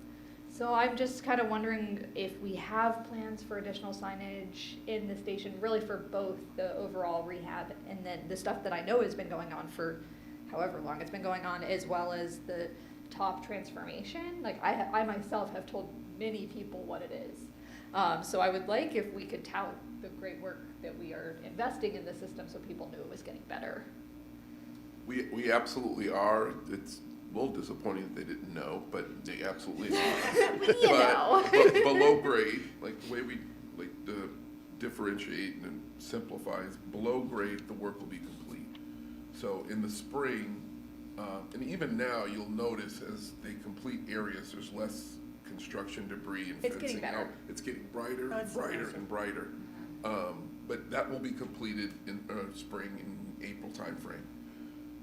The transformation work, which is at street level and then the plaza level as you enter, that's the stuff that's going to extend beyond. We have beautification. We had a working meeting with MBS, Mercedes-Benz Stadium. We're getting some resources that are being donated to us to help with design. So it'll be a large beautification effort for the outside and how people experience passing through that construction zone. But it's passengers first, transformation project and construction zone second, and then everything else. Yeah, I'll say we should not overestimate people's ability to find their way around. Mr. Pond and I traveled through 5 Points together 3 weeks ago, and it was a little convoluted even to us. It is a challenge. And I will say, I do think, like, even understanding that the work is wrapping up now, I still think there's value in a little bit at saying, right, we're doing this for you. This is a great, it really truly looks so much better and brighter in there, but I don't think people understand exactly what it is. And as I transferred today, I thought, again, if I boarded at a different station and then I transferred, I would have no concept, right? So just some signage at transfer points or key areas. This is coming soon, right? Like it's almost, your experience is about to get a whole lot better. Absolutely. We couldn't agree more. We'll take that under advisement. Okay, thank you. I see Stephanie Fisher and Mr. Parker on the edge of their seats. Great suggestion. Ms. Hardage? I don't mean this to sound negative. I want to say this is, everything's positive. Everything looks great, and it's really not where you're concerned. But as on every presentation we hear, on almost everything we do, it's that somehow the World Cup comes into play. And that's okay. That's because it's coming, and we all know it, and we've got to be ready for it. But are we being physically responsible in knowing how much the World Cup's costing MARTA? Are there things that we would be doing that we wouldn't be doing if the World Cup wasn't coming? Or I know overtime's going to be there, there's no doubt about it, but I just guess since we're 6-9 months out, it's important for us to be able to say we're good community partners and we want to make this successful for the city and the region, but as we do that, how much did it cost us? So as I've been out in the community and giving talks at different places, one of the things that has made us the most pleased about this is, if you go back to slide 3, you see that list of projects in Mr. Pollock's presentation. We would be doing all of these projects anyway. So there's You know, not really anything other No. than, I mean, I know the trains and everything like that, but, so overtime will it be is our big great for the World Cup, expense. and it's great for the region. More importantly, it's great for Atlantans beyond the World Cup. We had $1 billion station rehabilitation program. And we would have already. done that anyway, because it was Right. underway. There's some Okay, things that so we're we just need to advancing. think about that, because as we're being asked, and we will be asked, we just need to know.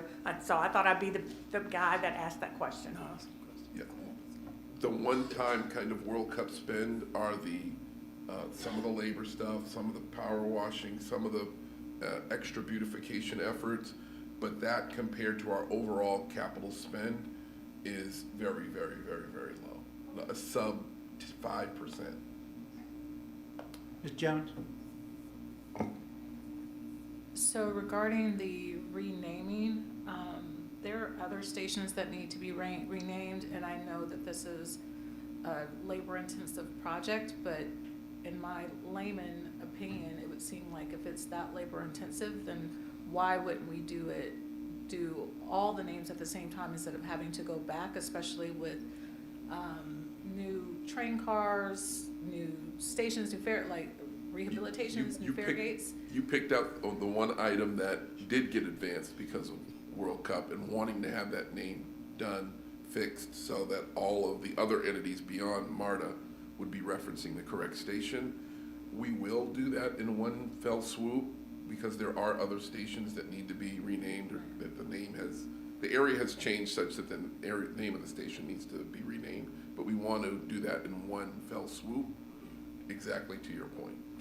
This is the only reason that Dome Station got advanced out of that. So what is the timeline for that then? Let me get back to you on the exact timeline. Right, and that's gonna. There's a large capital in play. We've advanced the budgeting cycle this year, so that's happening a month in advance so that our finance team can be great transit ambassadors and not worried about getting a budget passed by the board. So you're gonna start seeing budget packages and everything sooner, so that we'll be able to tell you where it fits in the 10-year CIP, and not year 10, trust me. And this is the committee that would come up through, renaming? Yes. Okay. We will get that going to be a working group or a something, yeah. Let me just give you some history. There's a lot more to renaming a station than just coming up with something in a week. Yes, it is. And Yes, it is. for those of you that were here Yes. 5+ years ago, they wanted to rename West End. Yep. They were going right down the road to get it done, and the neighborhood just was up in arms. They had to change all their signage, and all the merchants were just very angry. So it's a collaborative process. It is, and that was the first thing, the first part of my comment, but I'm like, if you're already gonna go in and have to update coding and signs and all this other stuff, my question is, would it be a better process to do it all at once, even while doing this SEC station, versus doing it piecemeal or later? That's why I'm asking, because if you're already doing the work, then you might as well do the work. The community engagement is huge. Yeah. SEC District Station is a little unique in that it basically sits in a commercial corridor, and that group did get together. They did provide information to the board in support of the change, even though it was quick. Now, 2 or 3 years from now, when Centennial Yards and some other developments are in full bloom, it'll be a large residential component down there, but the name will have already changed by then. Mr. Fryson? Yeah, I want to say thank you for what's happening across the landscape. I mean, the rehabilitation that's happening at the stations is really a good way to show how transit is a great place where people can experience, traveling on our trains and our buses.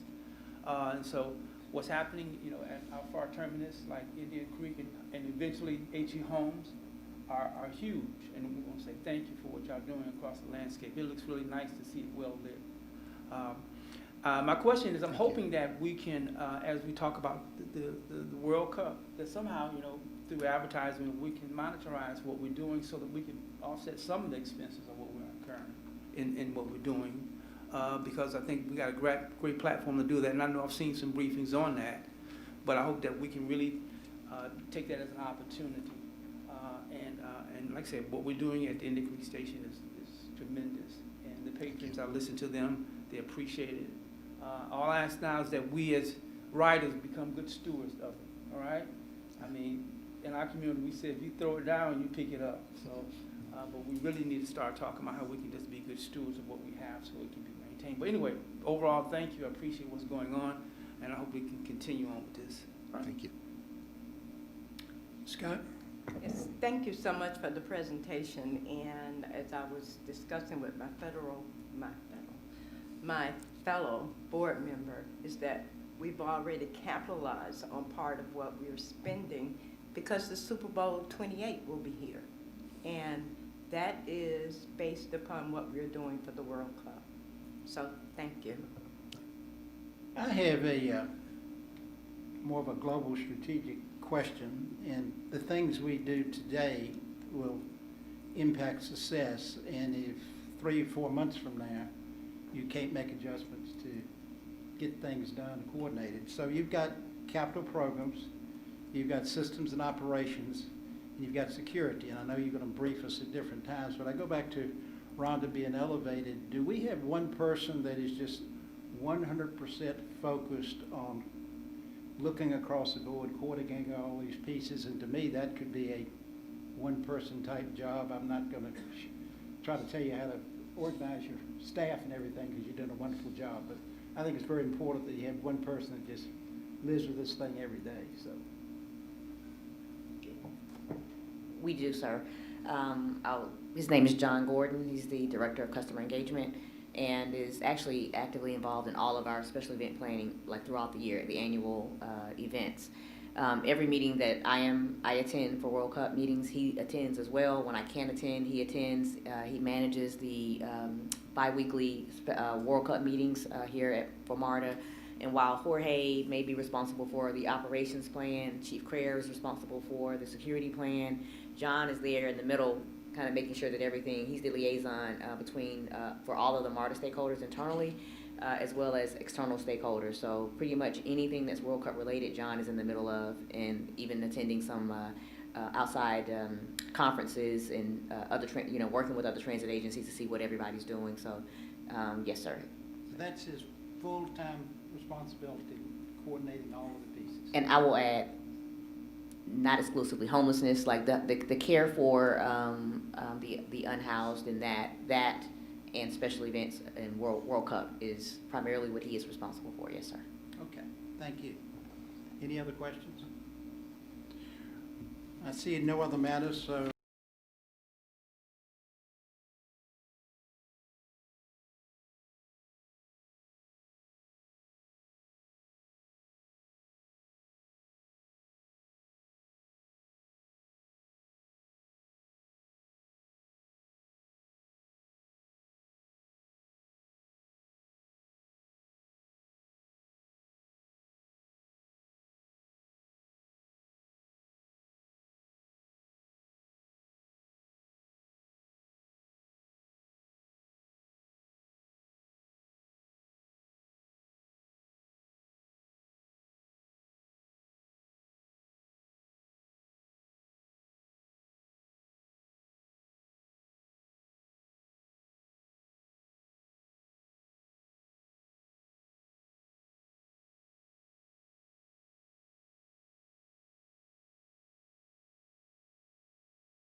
I'd like to call to order the Operations and Safety Committee meeting. The first item on our agenda is the approval of the October 23rd, 2025 Operations and Safety Committee meeting minutes. May I have a motion and a second? Okay, I have a motion and a second. Are there any comments? Okay, please vote.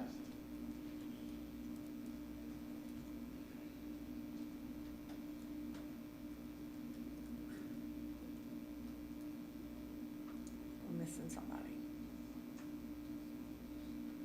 Okay. The minutes have passed.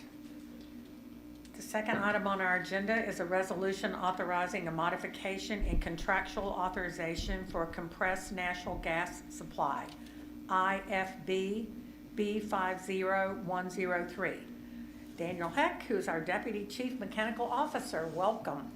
Good morning, Chair Hartage, Vice Chair Scott, Mr. Hunt, Ms. Allen, and members of the Operations and Safety Committee. My name is Daniel Hecht. I'm the Deputy Chief Mechanical Officer. Today I'll be presenting a resolution authorizing a modification in contractual authorization for compressed natural gas supply, IFB B50103.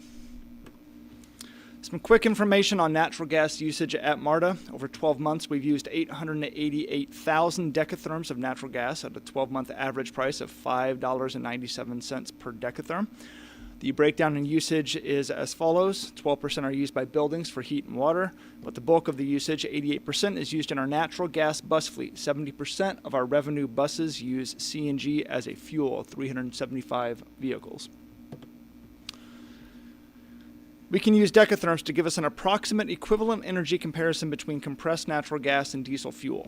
In short, 1 decatherm equals about 7.2 diesel gallon equivalents. I'll spare you the math behind the conversion, but for rough comparison, if we use this conversion and use our 12-month average pricing of $5.97 per decatherm, you can see that to get the equivalent energy of diesel fuel would have cost us over $41. On the right is a photo of how CNG is stored on the buses. It's compressed, so it uses cylindrical tanks on the roof of the vehicle. This contract also includes maintenance and repair of our pumping stations, pipelines, meters, and other infrastructure needed to support the high-pressure fueling of our vehicles. Unlike diesel, we need to compress the natural gas further for fueling and transfer to the vehicle. Here's a photo of our Hamilton CNG fueling infrastructure on the left, and on the right is a photo of a fueling unit or pump at Perry. The maintenance is set at a 7% pass-through charge and includes 24-hour response and support from Atlanta Gas Light. For procurement considerations, this contract is a 5-year modification to the existing contract with Mansfield Power and Gas in the amount of $25,910,144. In conclusion, the Department of Mechanical Operations requests that the Operations and Safety Committee recommend to the full board a modification in contractual authorization for compressed natural gas supply, IFB B50103, in the amount of $25,910,144. Thank you, and I'll take any questions. Can we have a motion?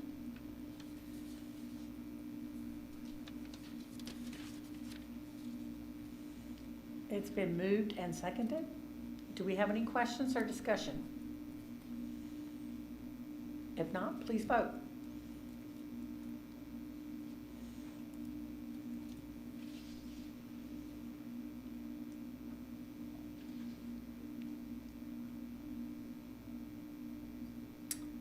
And the resolution is passed. Our next resolution is authorizing a modification in contractual authorization for MARTA Mobility Operations and Maintenance Services, RFP P42894. And Paul Lopez is here, and he's going, Chief of Operations and Urban Planning will give us a briefing. Thank you. Good morning, Chair Hartage, Vice Chair Scott, IGM Hunt, DGM Allen, and members of the committee. My name is Paul Lopes. I am the Chief Operations and Urban Planning, and I am here to present not only this resolution, but another 2 related resolutions. You might want to try your microphone a little bit more. Is it working now? Okay, sorry about that. So I'm here to present this resolution authorizing modification for this contract, as well as 2 related contracts.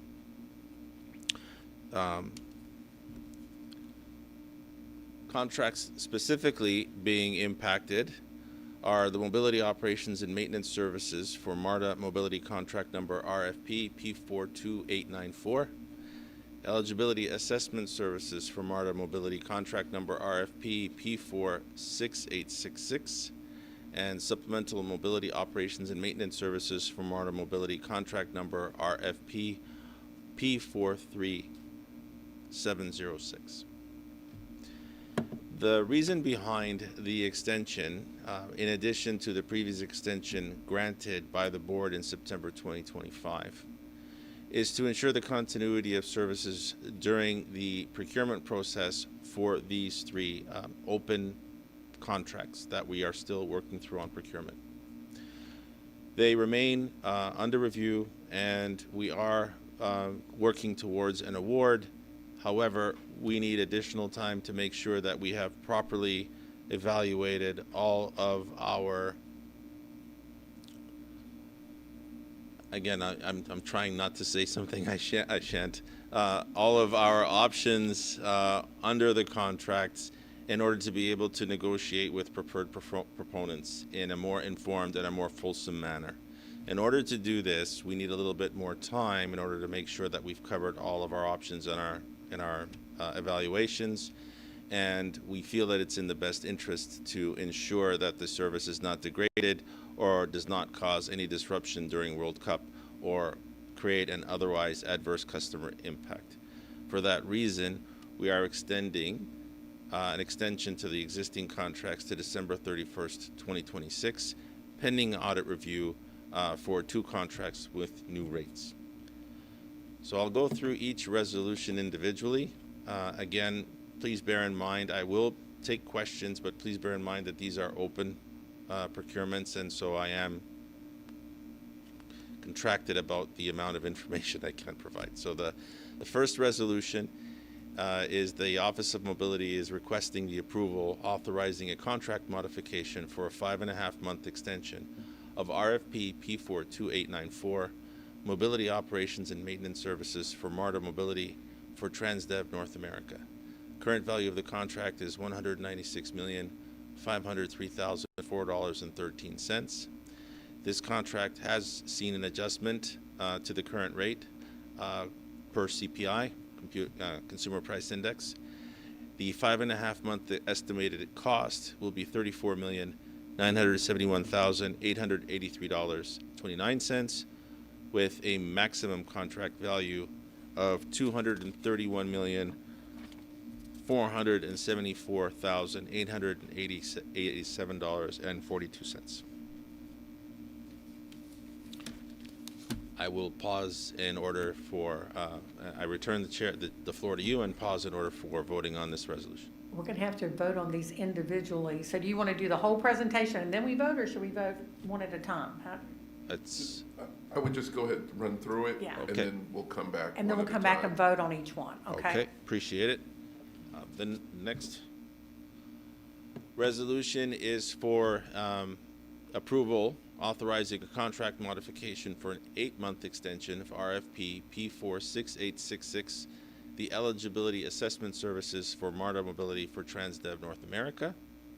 Current value is $3,652,427.95. There is an agreement to uphold the current rate, so this rate is not subject to audit review. The 8-month estimated cost will be $551,523.46 for a maximum contract value of $4,203,951.41. And the final resolution is the authorizing a contract modification for a 12-month extension of RFP P43706, Supplemental Mobility Operations and Maintenance Services for A National Transit Incorporated. Current value of this contract is $59,632,147.95. There is an adjustment to this contract as per CPI to the current rate. 12-month estimated cost will be $12,340,543.53 for a maximum contract value of $71,972,691.48. Thank you. I now return the floor to you, Chair Hart. So I'm just told that we can vote on all three of these at the same time because it's really the same thing. It's just that there's three different companies involved, and that's why they broke it up.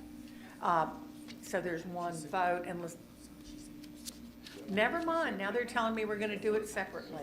I'm fine with that, which is what I thought, but I was told differently. Okay, so let's go back to the first one, which is the item number 3, RFP P42894. Do we have any questions about this one? Any concerns? Mr. Pond? Have we gotten a motion yet? No, we need a motion and a second too. Yes, we do. We have it. Thank you. Okay.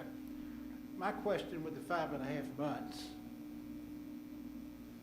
that would end right in front of the World Cup and a whole lot of stuff's going on then. Is that a good time to end this, to extend this contract? No, the extensions for 3 contracts take us all to December 26th. They were just all ending at various different times, as it is currently. Maybe I misunderstood. My issue is if we just extended it 5.5 months, it would end April, May sometime. No, so just to clarify, the RFP P42894, the maintenance services for MARTA mobility contracts ends July 26 currently. The MARTA RFP P46866 ends in April 26, and the final one, RFP P43706, ends in December 25. Okay, I understand. I was thinking 5.5 months from today. Yeah, so we're bringing them all to December 26. Any other questions? Okay, can we please vote on the first one, RFP P42894?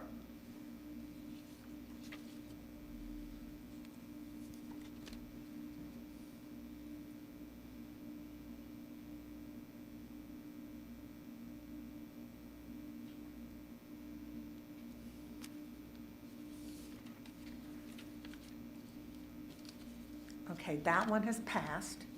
And so now we will have a vote on the RFP P46866. I need a motion and a second.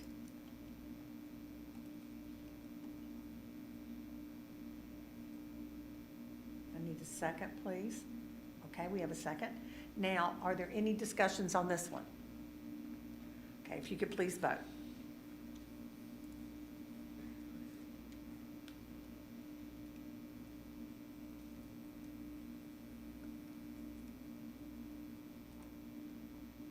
And that one is passed as well. One more, RFP P43706. If we can have a motion and a second, please. Any discussion on this item? Okay, if you could please vote.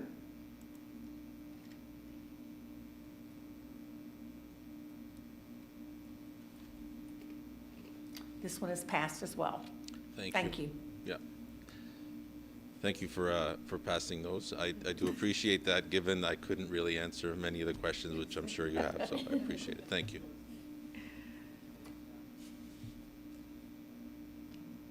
Our next item on the agenda is a briefing on the Bus and Mobility Key Performance Indicators quarterly briefing. And you promised to answer these questions, right? I will. I will Okay. answer any questions you have, promise. All right. Thank you again. So this is further to the information that we had presented earlier at the board's request to take a deeper dive into some of the KPIs. And with Robert's research and analysis group, we had presented information earlier about what we were going to bring to you and how we were going to do the refresh of certain KPIs. And so this is the first of a quarterly briefing that we're taking a deep dive into some of the individual KPIs. We've structured them around our priorities, starting with SAFE. So we're going to be taking a look at 4 specific KPIs that are under the priority of SAFE, beginning with mobility collisions per 100,000 miles. Just as a refresh, and as has been mentioned by safety and security in earlier, by safety in earlier meetings, collision is an accident in which there is an impact of a transit vehicle with another vehicle or object, including other transit vehicles, private vehicles, a person, an animal, or an object. The lower we have, the better we are performing. The dashed line is for fiscal year 2025 3-month average. The dotted line is our target of about 2.5%. We're currently at 4.11%, trending higher negatively. We are taking a look at the individual accidents when they occur. We do get daily reports. We follow up on scene. Supervisors compile information. We try to determine then what the root cause of the problems are or the accidents are, and we apply retraining where necessary to operators. We do on-the-scene testing. We do referrals for medicals if needed and if there's any doubt. So we are taking those measures in order to try to get the 4.11% back down to our target of 2.5%, and we are following up with our service providers every time there is an accident on mobility. We are also looking at bus collisions on our fixed route and all route services per 1 million miles. The number of, what this is basically is the number of National Transportation Database reportable bus collisions per 1 million vehicle revenue miles operated, not necessarily non-revenue or non-service miles. An NTD reportable collision is one where an injury is required, taking a customer or driver away from the scene, fatality, an evacuation for life safety or property damage of $25,000 or more, or where we have to tow a vehicle, including our buses. We are on trend. We are higher than what our target rate should be, which is 6%, but we have maintained where we were. And with mobility, we do follow up on every accident. We do conduct a thorough investigation. I don't want to sound as if we're shifting any responsibility or blame outwards, but there is a lot of factors. There are a lot of factors in the environment when we're operating buses on the roads, on our routes, that are beyond our control. Those are, as safety has mentioned earlier, non-preventable accidents. We can't control the rise or dip of non-preventable accidents and the proportion of accidents that go into this factor. We are focusing on our driver actions and reviewing what we can do there. So we do provide additional training, we do provide additional review, and I would note that the majority of accidents we are involved in, very few involve citations to our drivers or any sort of additional action. So for the most part, the drivers' actions remain professional. For the most part, the drivers involved in accidents are non-preventable. Where they are preventable, we do and can focus on all retraining efforts and diligently reviewing those to make sure that we bring at least that component of accidents down as far as we can. We have started, the research and analysis team has started also to develop new KPIs further to your request, because there is an objective measure of accidents, but there's also a subjective measure of accidents, and that is basically asking our customers, how safe do you feel when you're riding on our system from accidents? So we have a 10-point scale. 0 is poor, 10 is excellent. These will be updated quarterly. The higher we attain, the better we are. This has just started in January of 25, so we don't have a target because we need to gather more data and speak with partner agencies, continue that discussion to see what a reasonable target will be. And as we continue to gather more data, we'll develop a trend line so that we can compare year over year. So currently we sit at 7.9 rating, which is very good. So on average, customers do not feel unsafe from being in an accident on a bus. Similarly, we've developed a customer rating for feeling safe from crime on a bus. It sits at 6.8 on a scale of 0 for 10, 0 being poor, 10 being excellent. And again, this has just started, further to your earlier queries, on the work that research and analysis has been doing in order to develop specific KPIs around these measures. We will see trend line and we will see target in the upcoming reports as we develop more data. It currently sits at 6.8, which is favorable. The next priority we have KPIs on are clean. and we've developed a customer rating for bus service cleanliness. As is the case with the other two KPIs, we're conducting surveys of customers on the bus, asking them these questions. One of the questions we ask them is, how clean do you think the bus is? On a scale of 1 to 10, we're currently sitting at 6.3. It's been consistent since we've started this measure. Obviously, we'll want to try to improve on this. I don't want to steal Daniel's thunder, but we are looking at changes in bus maintenance that should have an impact on the buses we have in service in future.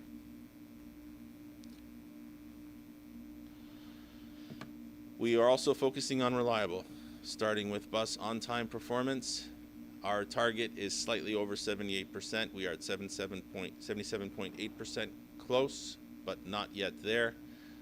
This performance KPI tracks the percentage of on-time departures from defined points on a given route. Could be at our terminals, could be at transfer points, could be at timing points. We consider that a departure is on time if the bus leaves between 30 seconds and 5.5 minutes after the scheduled departure time. Obviously, the higher we perform, the better we are. There are a number of measures we're taking with operators at divisions. One of the trends we've noticed as part of the on-time performance work group we have is drivers sometimes leave earlier. They have early departures. This is completely within our control and something we're reinforcing with drivers not to do so that we don't show a negative trend here. We are also working with planning in looking at run times and schedules for the different routes, getting feedback from our operators and optimizing run times to make sure that we can meet our schedule on a more consistent basis. Mobility on-time performance has fallen. It was trending very favorably, close to our target of 90%, 89.8. It is down to 87.8. The issue here, one of the root causes is operator turnover. So as you've mentioned earlier, we have a lot of overtime. We plan to address overtime with more operators, and that should see an impact on mobility on-time performance as well. So it's one of the underlying causes for missing trips and being on time. So we hope to address that there, which leads to the missed trips. The missed trips we're having, we did make a lot of efforts. We did see the hiring. Dwana had mentioned it on our last update. We continue to hire. We continue to fill those turnovers, and we're going to continue to try to get down to our 0.5% target as we bring more and more drivers online over the next few months. The mobility missed trip rates are trending favorable. We are close to our target of 0.5 percentage point, and again, that's tied to our ongoing hiring efforts.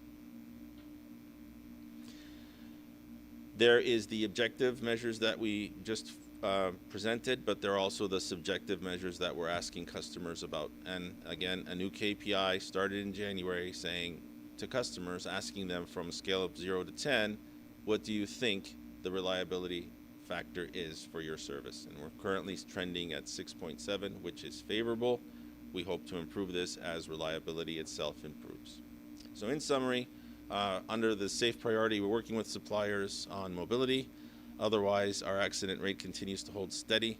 And as mentioned, a lot of the accidents that we are getting into are non-preventable. There really isn't much action we can take with our drivers and follow-up, training, etc. We are looking at the perception of safety type to driver behavior. As you've seen on those KPIs, it is positive. So it's not like our customers are feeling unsafe as a result of the actions we're doing or how we're driving the buses or how we're getting around in the city. The perception of cleanliness is positive. We will develop additional KPIs as work progresses in our work groups internally. And we are addressing preventable accidents under reliable, which is the one factor under our control. The changes that we are seeing through EFESO will also have an impact on bus reliability and bus availability and on-time performance, but Daniel will be bringing those up in a future update.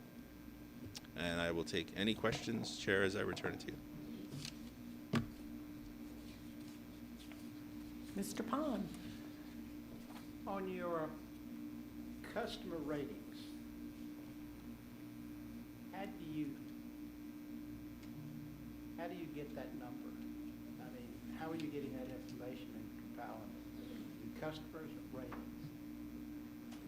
We actually survey customers, so we have employees constantly surveying customers on bus routes, various different routes at various different times, asking them this question and eliciting the response on this scale. So it is something, we'll ask on a scale of 0 to 10, how clean do you think this bus is? What would you rate it? 6, 5, 7, 4, and they'll provide our answers, and this is the aggregate.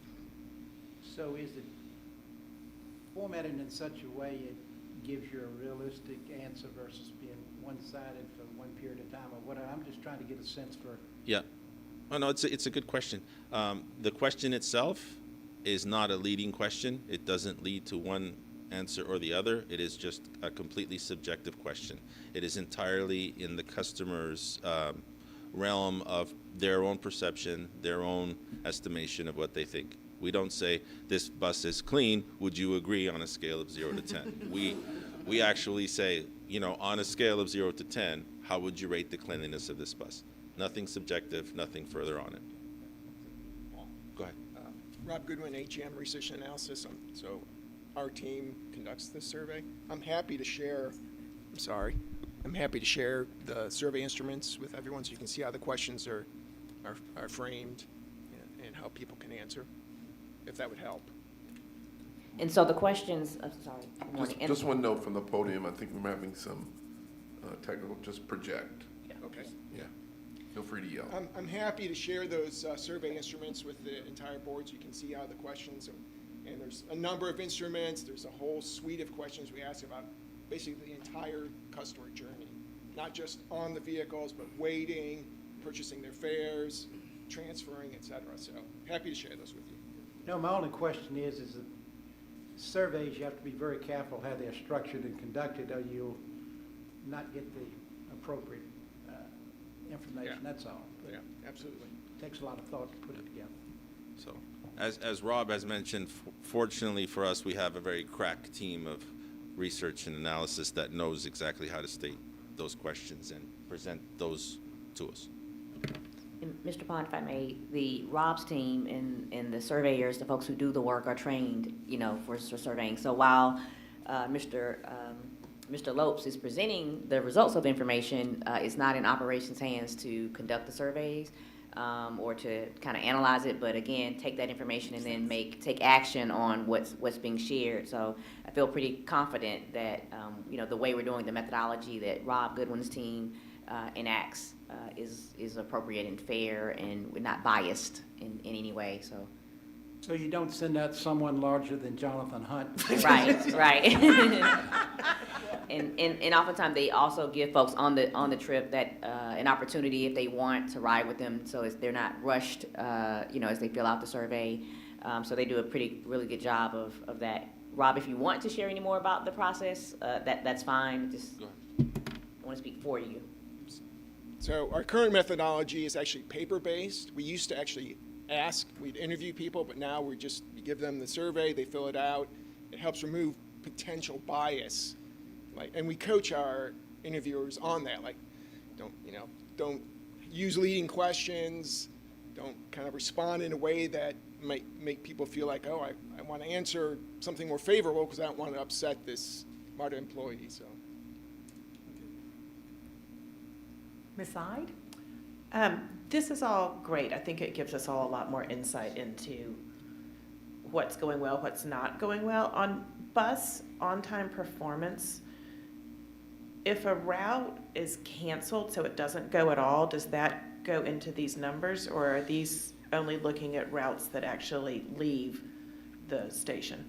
That's right. So these OT on-time performance numbers do not include missed or canceled trips.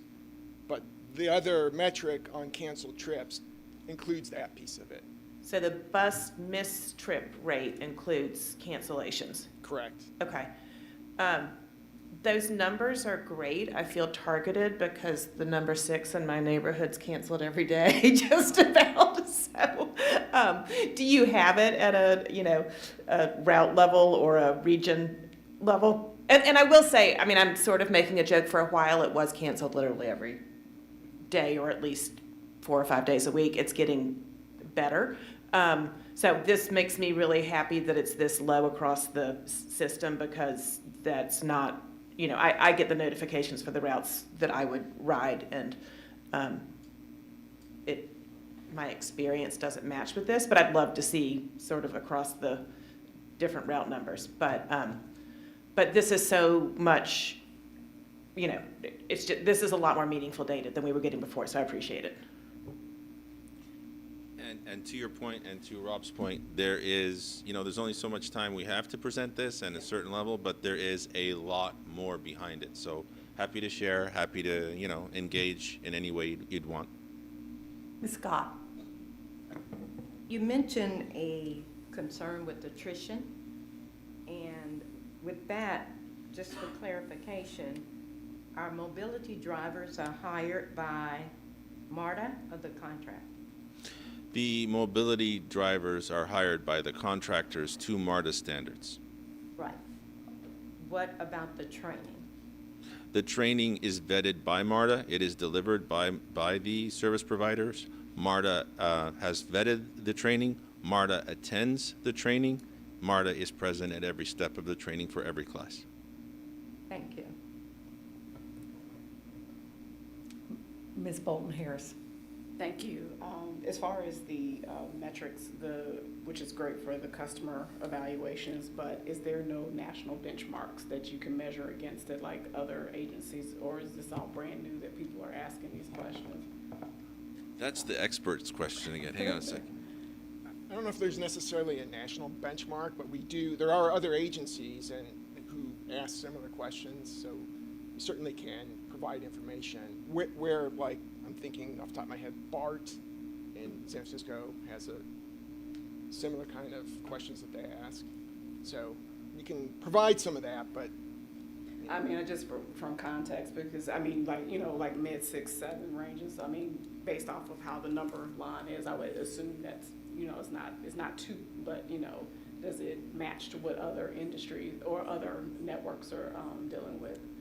And then my other question I had was that as I drive in the Metro Atlanta streets, I know, you know, I'm glad you talked about the collisions, that most of them are not necessarily, you know, preventable from the driver's standpoint because of other driver's actions.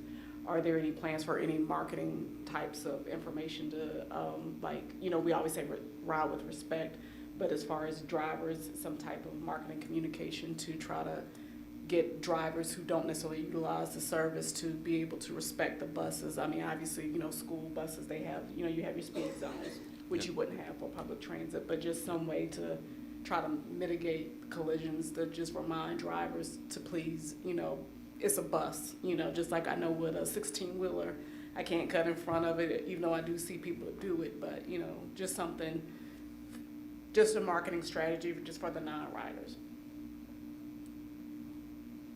You've got to. You go ahead. I see you chomping at the bit. No. You go ahead. Well, I'll step in. I think there are some warnings on the back of buses, right? But I will say that I hadn't thought about a targeted campaign on that yet. So, you know, we'll take that, you know, into consideration with our marketing team, and maybe that's something that we should consider, right? How we can, you know, we can do that. And I'll say that not all, I don't know the percentage, but not all of the preventables or those that are not our driver's fault are vehicle to vehicle.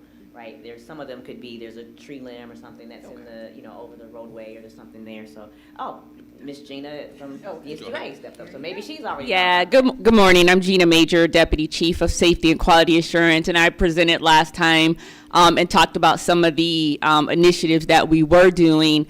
And one of them that we're just starting, a public outreach campaign. I have talked to Stephanie Fisher, who's still here, and Trinette Kadita, who presented earlier. And we're just at the cursory conversation, so it hasn't elevated up to Rhonda or Jonathan just yet, of doing maybe just a small, we talked about stickers on the back of the buses, because we do have budget constraints. So we talked about kind of a low cost, but maybe high impact campaign for that public outreach. So right now we're thinking of some type of sticker or something like that on the back of the buses, but just starting to have those conversations. So thank you. Or even the social media platform with the weekly update, that may be, that's a free way of sorts to be able to communicate that information. So, but thank you. Is there any other questions, concerns? Thank you. You're welcome. Thanks for spending the morning with us. Appreciate it. Hopefully it didn't just feel that long. Thank you.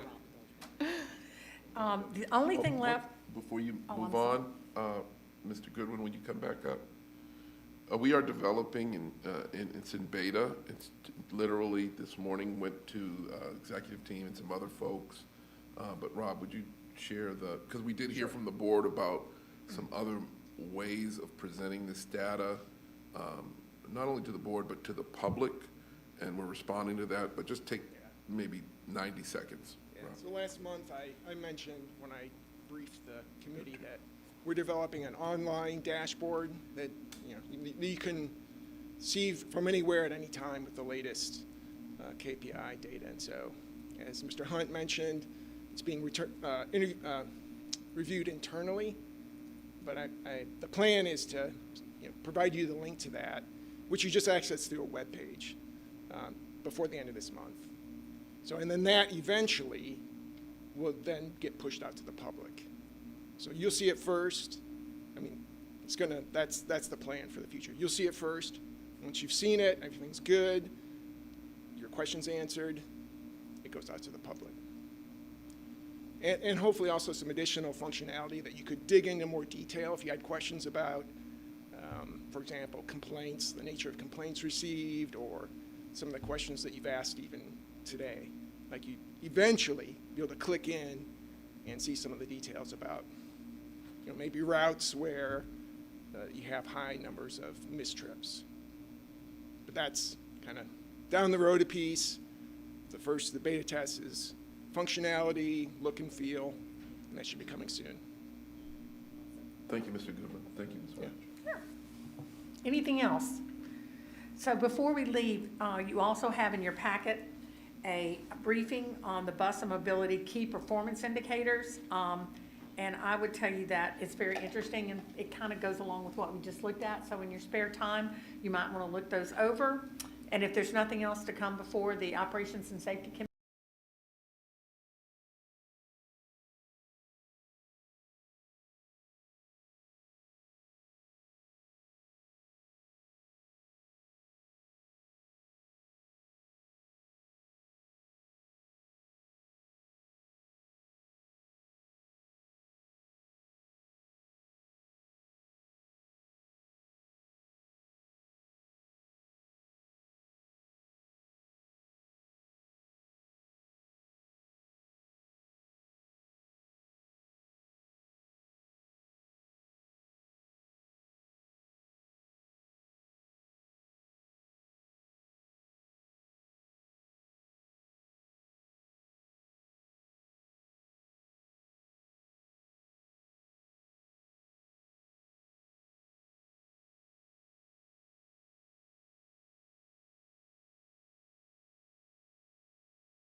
I know. All right, it's 12 p.m. We can now officially call this External Relations Committee meeting to order. Thank you.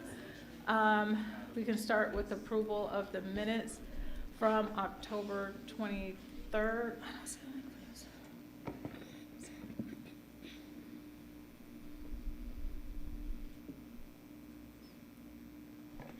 Is there a motion? Thank you. Any discussion on the minutes? Seeing none, please vote.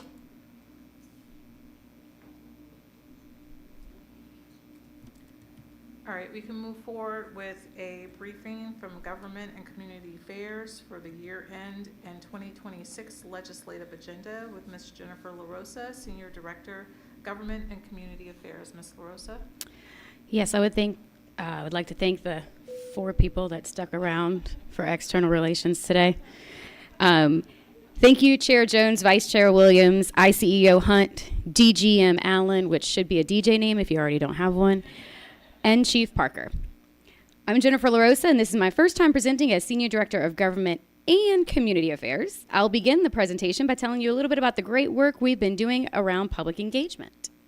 And I have the MARTA kicked off the third quarter strong with various partnership events, setting the tone for a busy summer of outreach. Throughout July and August, our team participated in close to 20 events across our service areas, partnering with faith community, local jurisdictions, and community groups for back-to-school events, also supporting youth at the Youth Driving Summit, and collaborating with Ebenezer's back-to-school celebration. At these events, we both shared information about projects and in the area, as well as bringing supplies to students while ride guides to encourage ridership and how to use MARTA. We continued our partnership with Gooder in July 2025, providing fresh groceries and essential items to 100 families in the Frank Bailey Senior Center. Again, at each of these events, we provided information about the Clayton projects. MARTA maintained strong community outreach this fall, engaging our riders and residents across the service area. In September, we turned to Atlanta Streets Alive, engaging nearly 300 people about the upcoming next-gen bus redesign and Rapid A line service. MARTA also hosted National Voter Registration Day across 6 rail stations, helping register 120 new voters to promote civic education among riders. Our partnership with Atlanta Housing expanded outreach to 9 senior high-rises, reaching over 400 seniors. During these events, we discussed the next-gen bus redesign, programs benefiting seniors and individuals with disabilities, and the upcoming Better Breeze improvements. Through our ongoing collaboration with Clayton County, we hosted 3 more Gooder events in September and October, serving 300 families. Our engagement with Edgewood Senior Town Hall, in collaboration with the City of Atlanta, the Concerned Black Clergy Luncheon with our ICEO, and ongoing conversations with community groups around next-gen redesign.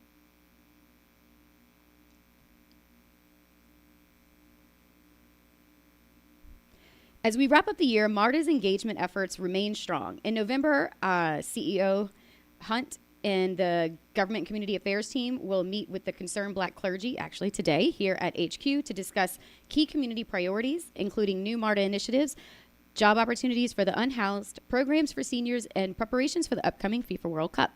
We'll also visit the Helene Mills Senior Center in partnership with Fulton County Office of Aging to share updates on next-gen bus redesign while continuing NPU outreach by sharing updates, distributing relevant materials, soliciting community feedback, and discussing how MARTA can be better supporter of our customers. Finally, MARTA will continue its successful partnership with Gooder and Clayton County by hosting one more community food distribution event in December and providing nutritious groceries and fresh produce to 200 families on November, December. Here are some pics from the successful partnerships with Gooder and Clayton County by the Housing Community Food Distribution events and with our in the streets with electeds and our seniors and children around the region. All right, moving into politics. Here we have a snapshot of a few elections around the region on Election Day. In City of Atlanta, Mayor Dickens was reelected, as were a number of council members, and Councilmember Overstreet was elected council president. We also see a few runoffs, also to include our former board member, Thomas Worthy.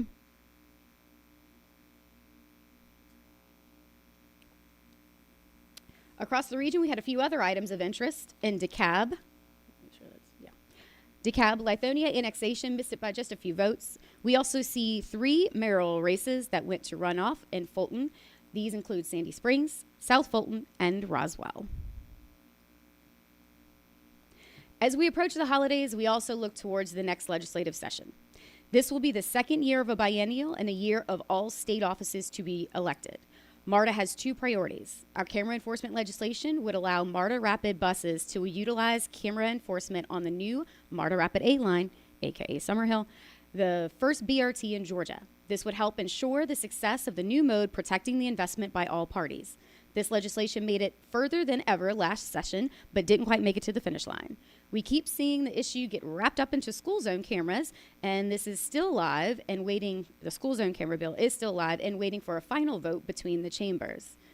Next item would be the most important for this session, and it's the extension of the penny sales use tax in the MARTA Act. We did an extension in 2015, so it's about time to do that again from 2057 to 2067. We do this for a few reasons. One would be a federal local match to remain competitive and receive higher ratings for federal capital improvement program CIG funding, which we have 2 projects in right now, Campbellton BRT and South Lake BRT. We need a 30-year local match funding source. Anything within those 30 years makes us less competitive and seen as a bit risky to FTA USDOT. Another reason we do this is for bonding. All funding mechanisms that MARTA receives, federal formula funds, transit trust funds, federal grants, all have restrictions and strings to how they are used. MARTA utilizes bond funding for state of good repair and capital programs to remain flexible with funds due to the constraint on other funds. To get good bonding rates and fee schedules, we need to keep a 30-year window on that local sales tax. This fiscal conservancy has awarded us 2 AAA and 1 AA plus credit ratings with the top 3 agencies. MARTA is 1 out of 6 of 2,200 transit agencies to achieve this. This rating could be affected by being within that 30-year window. So we are working with both local and state electeds on these items. With that, I'll take any questions you may have. Thank you, Ms. LaRosa, and congratulations in your new role. Are there any questions? Seeing none, thank you. No, sorry. Oh, there we go. Okay, I'm sorry. Got it. Miss Ide. Thank you for the great presentation. Do you think any of our sister jurisdictions have any interest in joining us anytime soon? Of Cobb or Gwinnett? I know Mayor Dickens, was tried to speak that into truth during his reelection campaign. Certainly feel his manifesting. Yeah. So we have seen multiple resolutions in both of those jurisdictions not quite make it over the finish line as well. There is probably, I'm guessing, because each of them had a date set to when they would be able to do it again, they would have to look at that would they go back to session this time to see if they could. We already have some connection with them to our system. We do work with them, and they connect into us. And so I can't say whether or not that they would be putting that on their referendum again. We can certainly ask around. Honestly, we have been very focused on all of that community engagement. Right. And then, very importantly, what do the new Christmas sweaters look like that are going to be launched this afternoon? Wrong. Chinet would be the right one to ask that. But I expect, being part of a competition across the nation of transit entities, that it is going to be better than we've ever seen.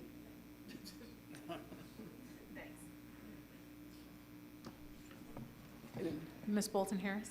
Thank you. Thank you for the update. And this is great, what you all are doing, but I do want to, I don't know if you shared this document with anyone else, but on slide 9, where you talk about regional election updates, just to confirm for the South Fulton mayoral race, Dr. Mark Baker, he's not currently Mayor Pro Temp. He's not a council person right now for City of South Fulton. Okay. So although he is in the runoff, he's not a council member. Thank you. Mm-hmm. Thank you. Seeing no other questions, I would just like to stay on the community affairs and thank you to the external affairs team and the CT for reaching out to the community that had questions about the Campbellton Road project. They really appreciated it. They appreciated meeting with the staff and being able to voice their concerns. They felt heard, which is primarily what they wanted, and also it helped to foster more trust and communication that was sorely needed. So thank you very much. Thank you all. Thank you. Next, we'll have a briefing regarding media impressions report for July through October 2025 from Stephanie Fisher, Senior Director of Communications. Well, good afternoon. Chair Jones, Vice Chair Williamson, Mr. Hunt, Ms. Allen, Mr. Parker, and members of the External Relations Committee. I'm Stephanie Fisher. I'm the Senior Director of Communications, and it is my pleasure to present an overview of our media impressions from July through October. In July, we sent out 10 press releases pushing out news about our Peachtree Road Race service, the new retail line from our collaboration with Atlanta United, Collie Greenwood's retirement, and of course, the FIFA Club World Cup. MARTA was mentioned in the news almost 3,000 times in July, with 85% of that coverage being positive or neutral in tone. The escalator incident at Vine City Station accounted for most of the negative coverage. The total news coverage we received in July had an advertising value equivalent, or AVE, of $80 million. August was a very busy month. We shared news about Jonathan Hunt being named the interim general manager and CEO, the conclusion of the investigation into the Vine City escalator incident and that unit being reopened, an earlier than usual Labor Day weekend of events and service, and a safety press briefing and tour of the Real-Time Crime Center. We sent out 15 press releases, resulting in 2,500 impressions, $32 million in advertising value, and 93% positive or neutral news coverage. We began September sharing news of our seamless weekend of service for Labor Day that was picked up and shared widely. We communicated system upgrades, including the modernization of customer and emergency phones and the start of work at Garnett Station to replace the platform pavers. You heard that ended successfully a little earlier today. And Mr. Hunt held his first press conference in September, sharing his vision and near-term goals. MARTA was mentioned in the news 1,500 times during the month, with almost all of that coverage being positive or neutral in tone. The 10 press releases we sent out resulted in news coverage worth almost $30 million in advertising value. In October, we sent out 14 press releases, including ones about Customer Experience Day activities and giveaways, the continued progress of the 5 Points Transformation Project with the closure of the Peachtree Street entrance. We sent out a great Behind the Ride article about a soccer family who relies on MARTA for their daily transportation and to keep their kids connected to the game they love.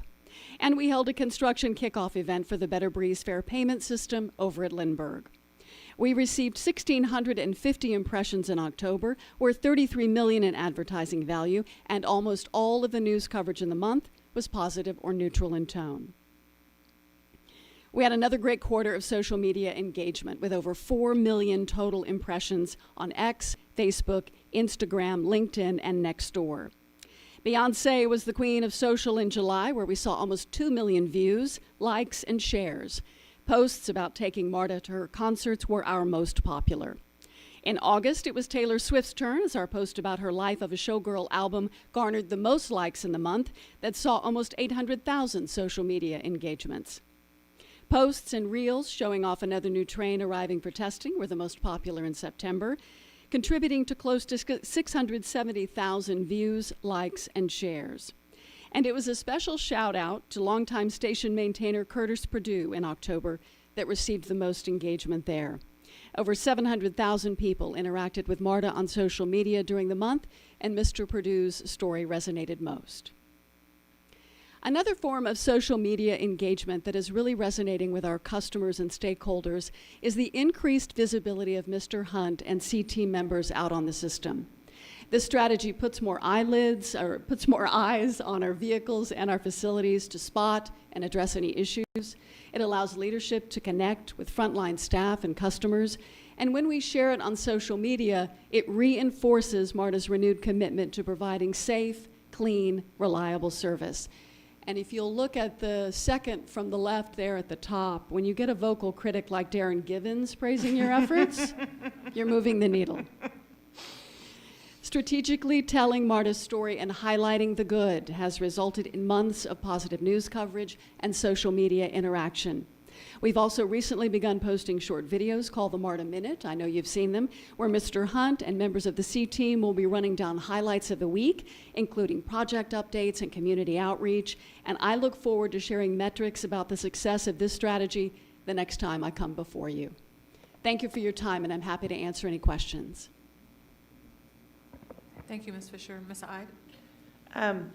This is great, and these numbers look fantastic to me. How do they compare to, other quarters or, same period last year? They're pretty typical. I would say July was higher, and June, the previous presentation I gave with June was higher because of Club World Cup. So it is dependent on activities, things that happen. The Beyonce concert in July, July 4th, the Peachtree Road Race, those types of things will drive up those numbers and engagement. Yep. And I think I said it last meeting, but the social media I think is fantastic these days. You all are doing a really great job on that. It's super engaging, and I agree. Some of our new urbanists who, it's a big deal to get some of them giving the thumbs up to MARTA. So appreciate that. Thank you. Just one note, if you can go back to your last slide. Yes, so the one that you identified, top row, second from the left. That young lady in that picture is one of our officers. It's actually the officer that was wounded, was shot many months ago.